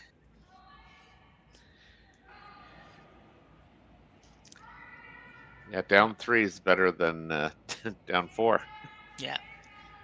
Reminder everyone that when this game ends, we are going to switch you over to the Brad Jacobs Reed Carruthers semifinal game in Okotoks. Oh, really? Yeah. I don't know exactly how they do that, but I think it should just switch on your screen and you should have it. So. And this is a good draw. She's got her 3, Jim. Yeah, just Wow. well done. Nice draw. Corryn, she's a solid player. I really like her game. She doesn't get too rattled. So we have a 9-6 score going to end number 7. Team Gim with hammer up 3. We'll be back right after the break. I think they're saying even.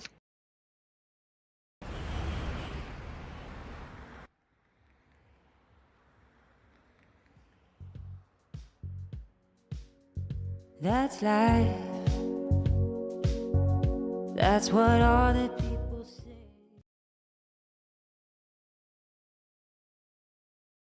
Hey guys, what can I get started for you today? Bananas away, regular? And I'll have the rip berry, but can I get vanilla oat milk and I'll add spinach and ginger? And can I substitute the raspberries for strawberries? Also add the chia and hemp seed, and definitely have the power booster and the collagen booster. And can I get that blended twice? Wow. For Alicia, custom chaos? One of a kind. You're one of a kind. Booster juice, freshly made your way.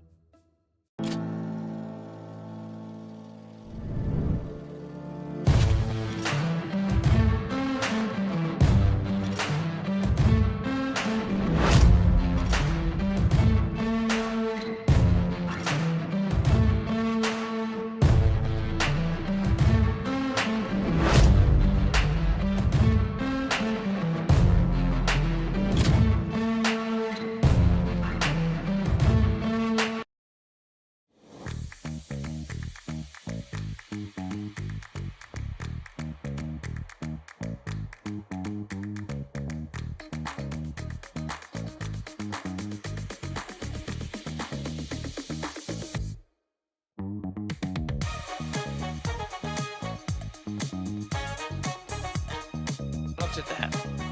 Yeah, Casper beat Mowat.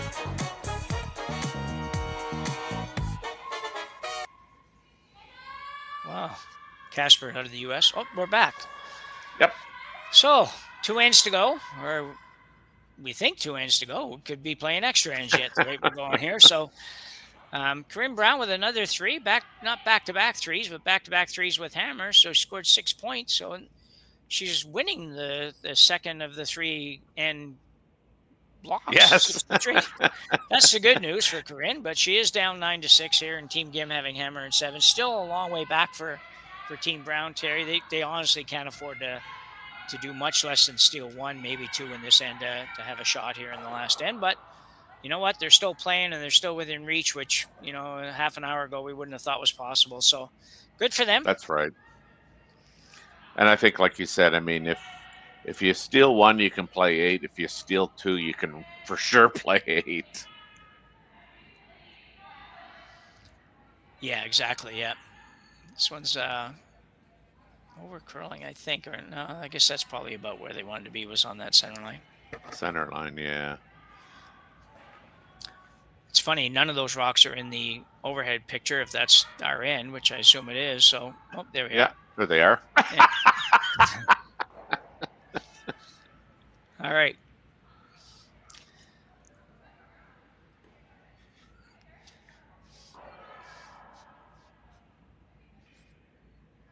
So, coming with a sort of a tick shot, I guess, is what they're playing here. Saw a few of these last week for the first time, and I don't remember any of them last year. I'm sure there were, but it just kind of seemed like that was a forgotten shot for anything. But try to throw probably, I'm thinking, backline to hack on this and just chip off. You do need your shooter to roll a bit for you, so it might have to be a little more than just a back line. But as for those that might have forgotten, you are not allowed to remove this rock from play. You're just able to move it. This looks like it's going to be really good, I think. Yeah. Nicely done. It was going to be really difficult to get the shooter to move too much further than that, to be honest. And so it's nicely done, but you have set up 2 corners for for Brown, but she doesn't have hammer, so they may not really come into play for her. So, Well, the good thing about that shot is, it makes the draw outside in difficult on both sides. yeah, true Now, enough. this Yeah, is, yeah. I mean, this one is obviously the easier of the two. I don't think the other one's there. I don't think the intern draw is there come around. But I mean, this is there. But again, the way it curls, it's going to be a difficult execution here. You're going to have to hold it out there for the longest time and then let it just curl hard at the end. A lot of rotation, which will help this not only go a little further, but this is well managed. It's going to be a very nice shot, I think. Yeah, this is really well managed. Yeah, nice shot by Sarah Colton. That can't really say enough how difficult that shot was when the staggered guards are not in your favor and you're on ice. It curls as much to miss the high one without crashing on the tight one. Really nice job. Yes, for sure.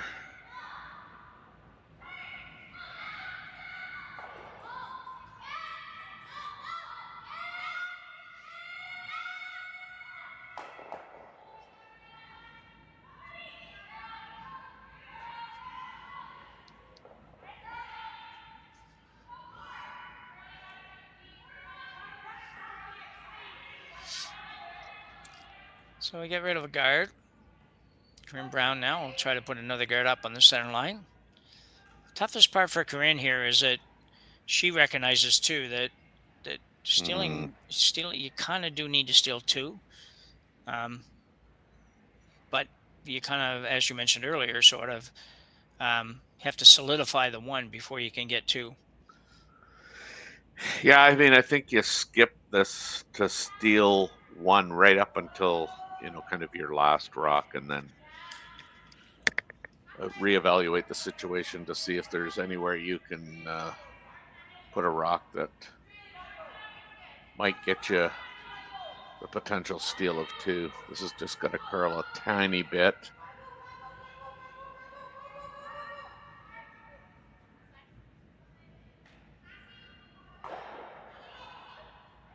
It'll be tempting.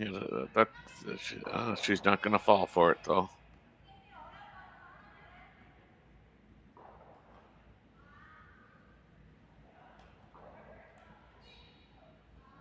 You can definitely hit this just a little high side and get rid of everything there.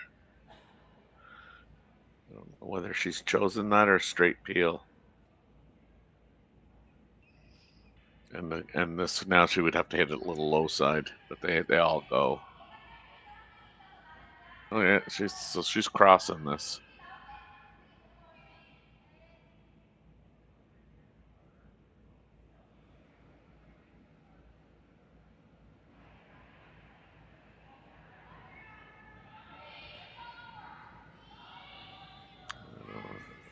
I don't get a sense that this looks going to curl enough to cross it. No. So maybe she was peeling it high side. I don't know.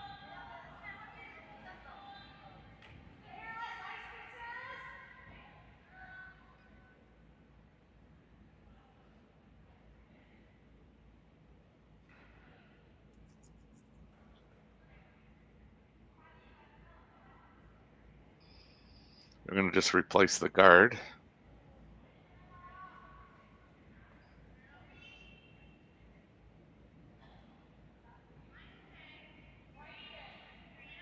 This is Aaron Pincott throwing.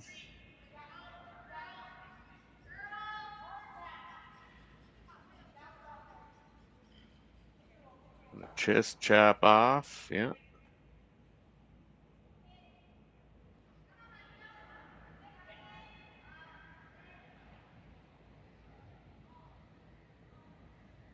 I don't know if I lost Jim or not. Okay, you hear me now? I do. Okay. I think I pushed a button on the headset, and I didn't really mean to do that. I had coughed a second ago, or a shot ago or two, and then I just that's a very nice effort there. Yeah.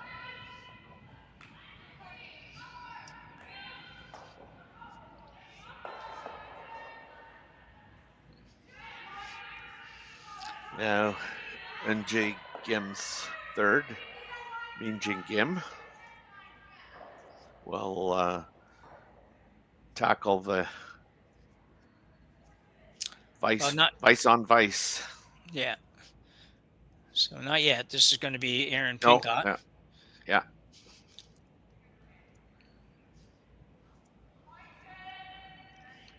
A little harder now. The guard's got to be that much better because you don't have that second one helping you out a little bit.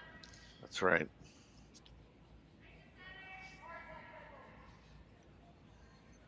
It does take a while before it moves, but it's moving pretty good now. The girls are working it over. Should be pretty good when it stops.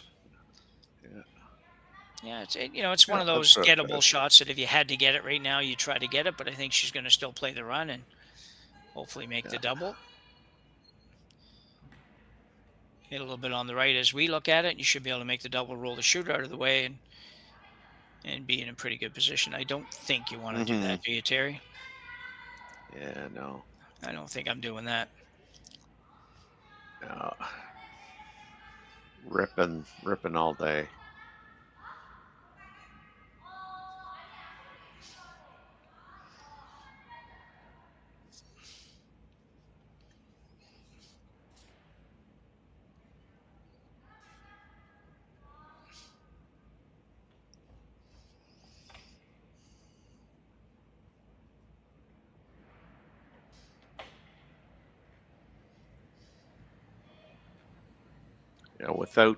Without percentages in front of me.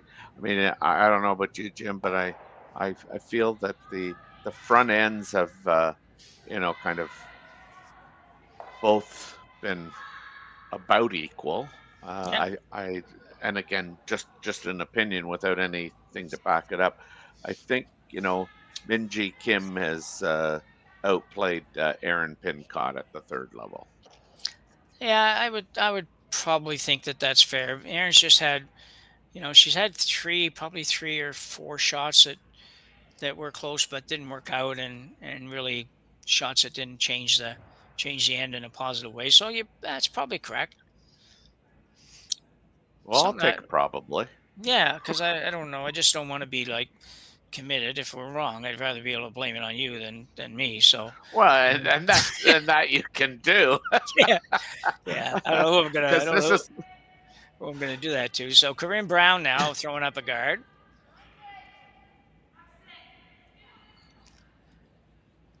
It might be tempting here to not guard this perfectly and see if you can entice her to try to come around and play something on the back one. If she ever misses, there's your chance to steal two. So. Which might happen right here. She's probably able to get to that one on the button. She can definitely get to it. I'm a little surprised that she's gonna play this. I thought she might just rip it again. Well, the problem with this is the only way you ever give up a steal of two is by playing this shot, right? Like if you peel the guard, then. Corryn throws it. I don't care where she throws it, but you're only giving up one. You play this shot, and you just chap and roll or something. Maybe you don't get it all the way out. Maybe you don't roll quite far enough. All of a sudden, you're looking at two on your last shot, and you don't need to be. Like with a 3-point lead, let's make sure I'm only looking at one on my next one. And if I peel the guard, that's all I'm really looking at. I mean, she might come around a corner or something, too, but it's going to be wide open. So, yeah, I'm with you. I think. I don't know. I think this is a much riskier shot. Well, I think you nailed it. I mean, the only way I think you're in trouble is if you allow her to steal two, and this is definitely the only way that she was going to steal. Now, she's made it very well, and so now it becomes the maximum that Corryn can get is the one, but. Yeah, very nice throw. Absolutely a nice shot. I mean, she could see only a little tiny bit of it and threw the perfect weight to make it and all that. So not to be critical of the shot-making ability or anything else. But yeah, just had a chance. Carried a little more risk with it than you needed to carry. You're still going to have probably as difficult a shot as you would have had before anyway. So anyway, see what Corryn does. She's got to absolutely make this and and bury it because she has to steal at least this single point.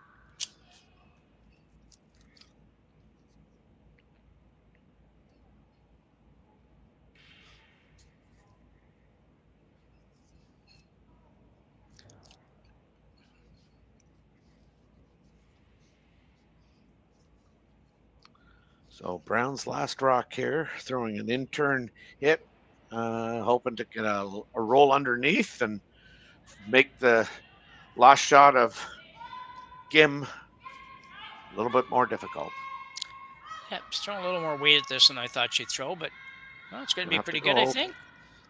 Oh, maybe bad luck. Oh, too Spin bad. back. Too bad. Yeah, left it pretty much open. Nice try by Corryn Brown. You know, wasn't going to be easy. Roll 6 inches less. It's absolutely perfect. You force Gim to make a draw to the button. A draw to the button that I don't know if you could make. I guess you'd get through there, but Yeah. so probably turns into more a blank attempt than it does actually a scoring situation. But either way, she's going to be in. The game's going to be over probably, or she's going to be in great shape up 3 coming home with the hammer. Taking a little more time to think this out than I would expect. This is the shot, that out turn that they don't take very much ice on this. They count on the sweepers being able to kind of straighten it right up or back it up. It's just not a lot. I don't know why. I just like to see another inch or something of ice here. If I could throw it like these guys, where I know I'm not going to have to worry about missing the broom by 3 inches, I think I'm taking another inch or something here. So anyway. I mentioned this yesterday. I found it interesting that the second, the front end usually clears the path from the hog line into the thrower, whereas this Korean team, there's one gal, the front end is always cleaning, from the hog line in. Ooh, so guess what? Good thing she didn't take any more ice. Maybe. Yeah. So we have a blank end here in end number 7, and Uijeongbu of Korea will take a 3-point lead into the final end against Corryn Brown. We'll be back right after the break.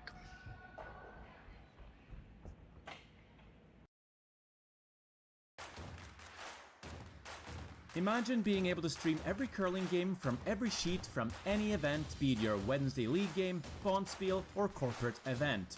Curling Stadium offers an all-inclusive streaming solution featuring high-quality cameras, ease of use, great reliability, and minimal installation. Offering your sponsors customizable ad space on your streamed curling games and being able to sell video packages to your corporate events for increased revenue. With Curling Stadium, you can stream to any device, be it your mobile phone, tablet, or computer. Push the feed to your desired platform, be it Facebook, YouTube, or any other social media. Curling Stadium is simply the way forward. Where it's commonplace in other sports to televise every game, we want to do the same. Curling is a global sport, and it's time it gets the coverage it needs. Make your curling club the next Curling Stadium. The rock faces around Lake Tahoe are legendary. But this fall, new ones will emerge in the Tahoe Basin. Homet, Moe, Gushu, and more. November 4th through 9th, the Grand Slam of Curling's first ever event in the U.S. is coming to Lake Tahoe, where the greatest rock stars on earth unite for 6 days of incredible curling, celebrity appearances, and après curl parties you won't want to miss. Get your tickets at thegrandSlamofcurling.com. Let's rock. Good to not give up 3, and then all of a sudden you give up 4. So, I don't know.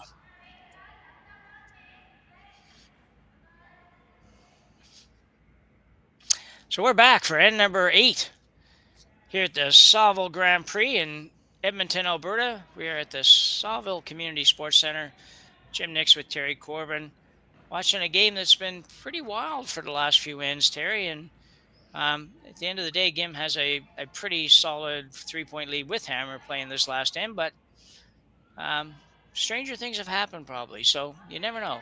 Corryn Brown might just pull this out. Yeah, neither of us thought we were going to be here Nope. playing this end.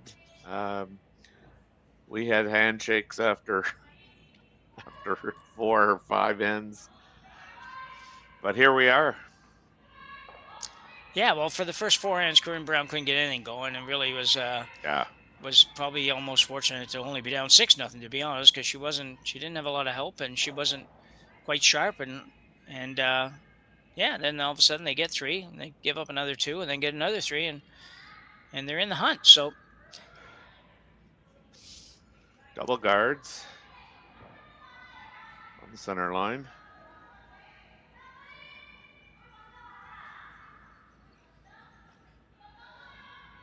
yeah, I would like to have got it there, but it's okay. Yeah, couldn't quite get there, but You yeah. see the tick shot coming though.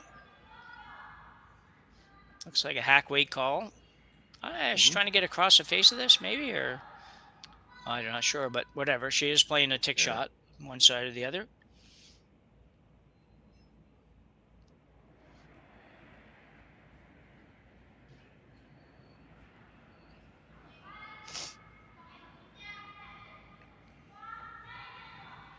These are always dangerous in the sense that you can, you potentially leave rocks in play. Yeah, she's not going to get to it anyways. Nope. Room, but that doesn't really hurt a whole lot, so.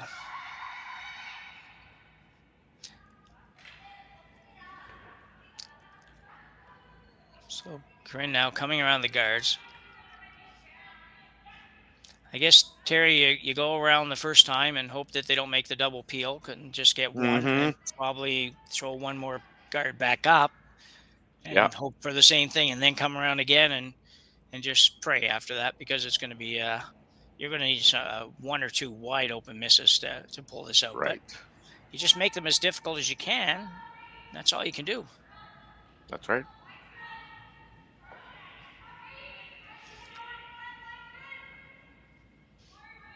Front end working hard on this. Well, not the front end actually, but the sweepers in general. You need to sneak it by. It's going to be a little on the light side. Yeah. Well, puts another guard out there, but not terribly helpful.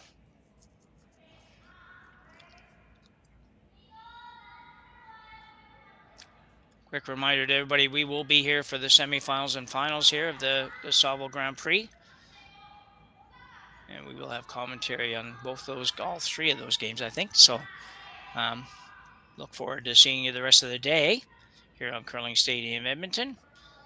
And for those that are interested, Okotoks Spiel is ongoing. And after this game, we are going to take you to the Jacobs Carruthers semifinal in that event. And we'll tell you a little more about that in a second. She's going to take everything out. Wow. Well, moved a ton of rocks. So I guess task accomplished on that. You're going to have another look at it here. She's going to try to make the double peel, or got rid of a couple. Probably got a little fortunate there that she didn't end up with that one counting someplace. But a good effort. So yeah, and in Okotoks right now you have Reed Carruthers playing Brad Jacobs in the semifinal there, and Carruthers had an early 2-0 lead, but then dropped 4 to Jacobs, and it's 4-2. Sometimes still probably fairly early in that game. Looks like. Yeah, they're playing the 5th end. Yeah. Yeah. Yeah. So they'll come around for Team Brown here. Barry looks like it's going to bury in there pretty good. Very nicely done. Again, play a straight peel here. Don't complicate this at all. Don't do anything funny and try to make shots that you don't need.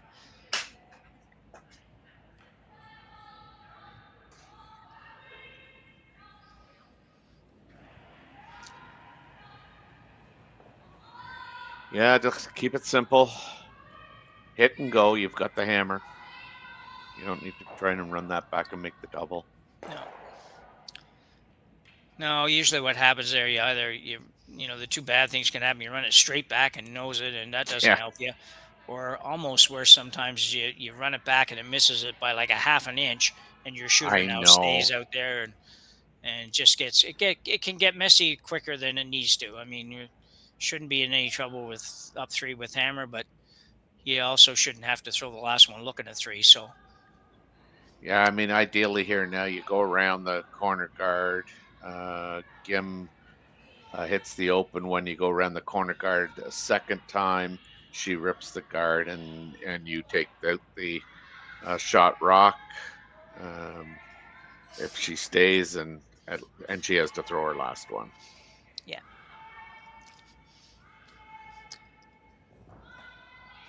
And what happens on the last one, Terry? Then we don't even need to keep watching. So is she going to make that last one? I think so. Yeah, I do too. Yeah. So this will be interesting. Because, yeah. Sorry, I was just going to say Because this would if- be if- interesting. Do you peel a guard or hit the one in the house? I think because she's sitting too, you have to hit it, don't you? Well, that's what I say. I mean, and then you go around the corner guard again. She rips Yeah. the corner guard, and then she's going to look at 3 on her last rock, and Yeah. I mean, one of them will be wide open. Yeah. Which is all you need.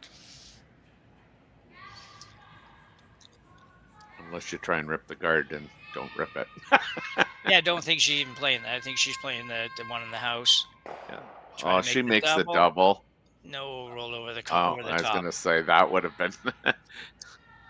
Yeah, I kind of hope that was an accident. They weren't really trying to make the double because, Yeah, wow. you know, you'd like to stay there somewhere. So she didn't get a chance to, like you say, bury 2 behind the corner now.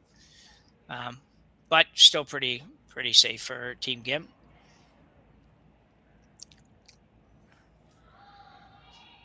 He just put a little bit more pressure on, making the peel. I mean, Oh, exactly, yeah. So Erin Pincott with her final rock here in the 8th end. Looking to play the in-turn come around the corner. The girls are indicating it might be heavy. yeah, Want to be heavy. You don't want to be anything but perfect here, but you definitely don't want to be that's heavy. right. Sarah Colton now Because trying to bounce it in. Yeah. She's going to be okay. You want her to rip. Yeah, you want her to rip the front one. Yeah. Would have been nice to get a little tiny bit more curl and maybe have those lined up a little different. So if it ever came Yes. down to whatever that Corryn had to think about making a double, it might be hard, or not Corryn, but Gim had to think about making a double. But Yeah. don't get too fancy with this. Just get rid of that guard. Oh, I know. And because they're not lined up, I mean, really, how do you miss it, right? Yeah, exactly. You'll only need to make one go away. Yeah. So they're going to peel the guard, but it looks suspiciously like she's trying to... Oh, there she took a little more. So I was going to say, it looks suspiciously like she was thinking of the run back, and run back is not a good option unless somebody can guarantee you're going to make it. And that's hard to get. So the out-turn peel here, and she will get rid of the red one. It's job done. So as Terry So said Corryn right just now... goes behind Yeah, the- exactly, yeah. That's all she can do, Corryn Brown. Now she That's just right. has to go around, and you know that Gim is going to take a run at that double over there, and you hope she doesn't make it, and then you sit 3, and she, no matter what you do, I think she's going to have a wide open shot here to end the game. And For sure. I mean, your only other alternative is, right there. Right there, just yeah. Fighting. But that might be a better choice, though, to be honest. It might be that you're protecting against the double a little better, at least. And I know she could still make a double, but yeah, I don't know. I'm not against that, I don't think, Terry. I don't think anything's good now, but I think that would be, you go over here and leave the wide open double, or do you go here and on the right side and say, okay, well, we're going to protect that double. You're going to peel it or whack it away there somehow. Then we maybe go the same place, or we go around the corner, whatever it is. But yeah, well, maybe not. I think by going here, you literally, kind of are now the hope is that you just tick it as you go by. I mean, this is not a wrong shot. I mean, who thought for 1 minute after the 3rd end we were going to be having Corryn Brown throw her last rock in the 8th end? Well, exactly, yeah. So she's just going to try and throw an in-turn draw, just get to the top of the house. You'd really do want to make her throw this last rock, so Yeah, for sure. Yeah, Just I mean, don't be light. Yeah, yeah. This looks light. It does. So you got to make sure you get the line really, really good.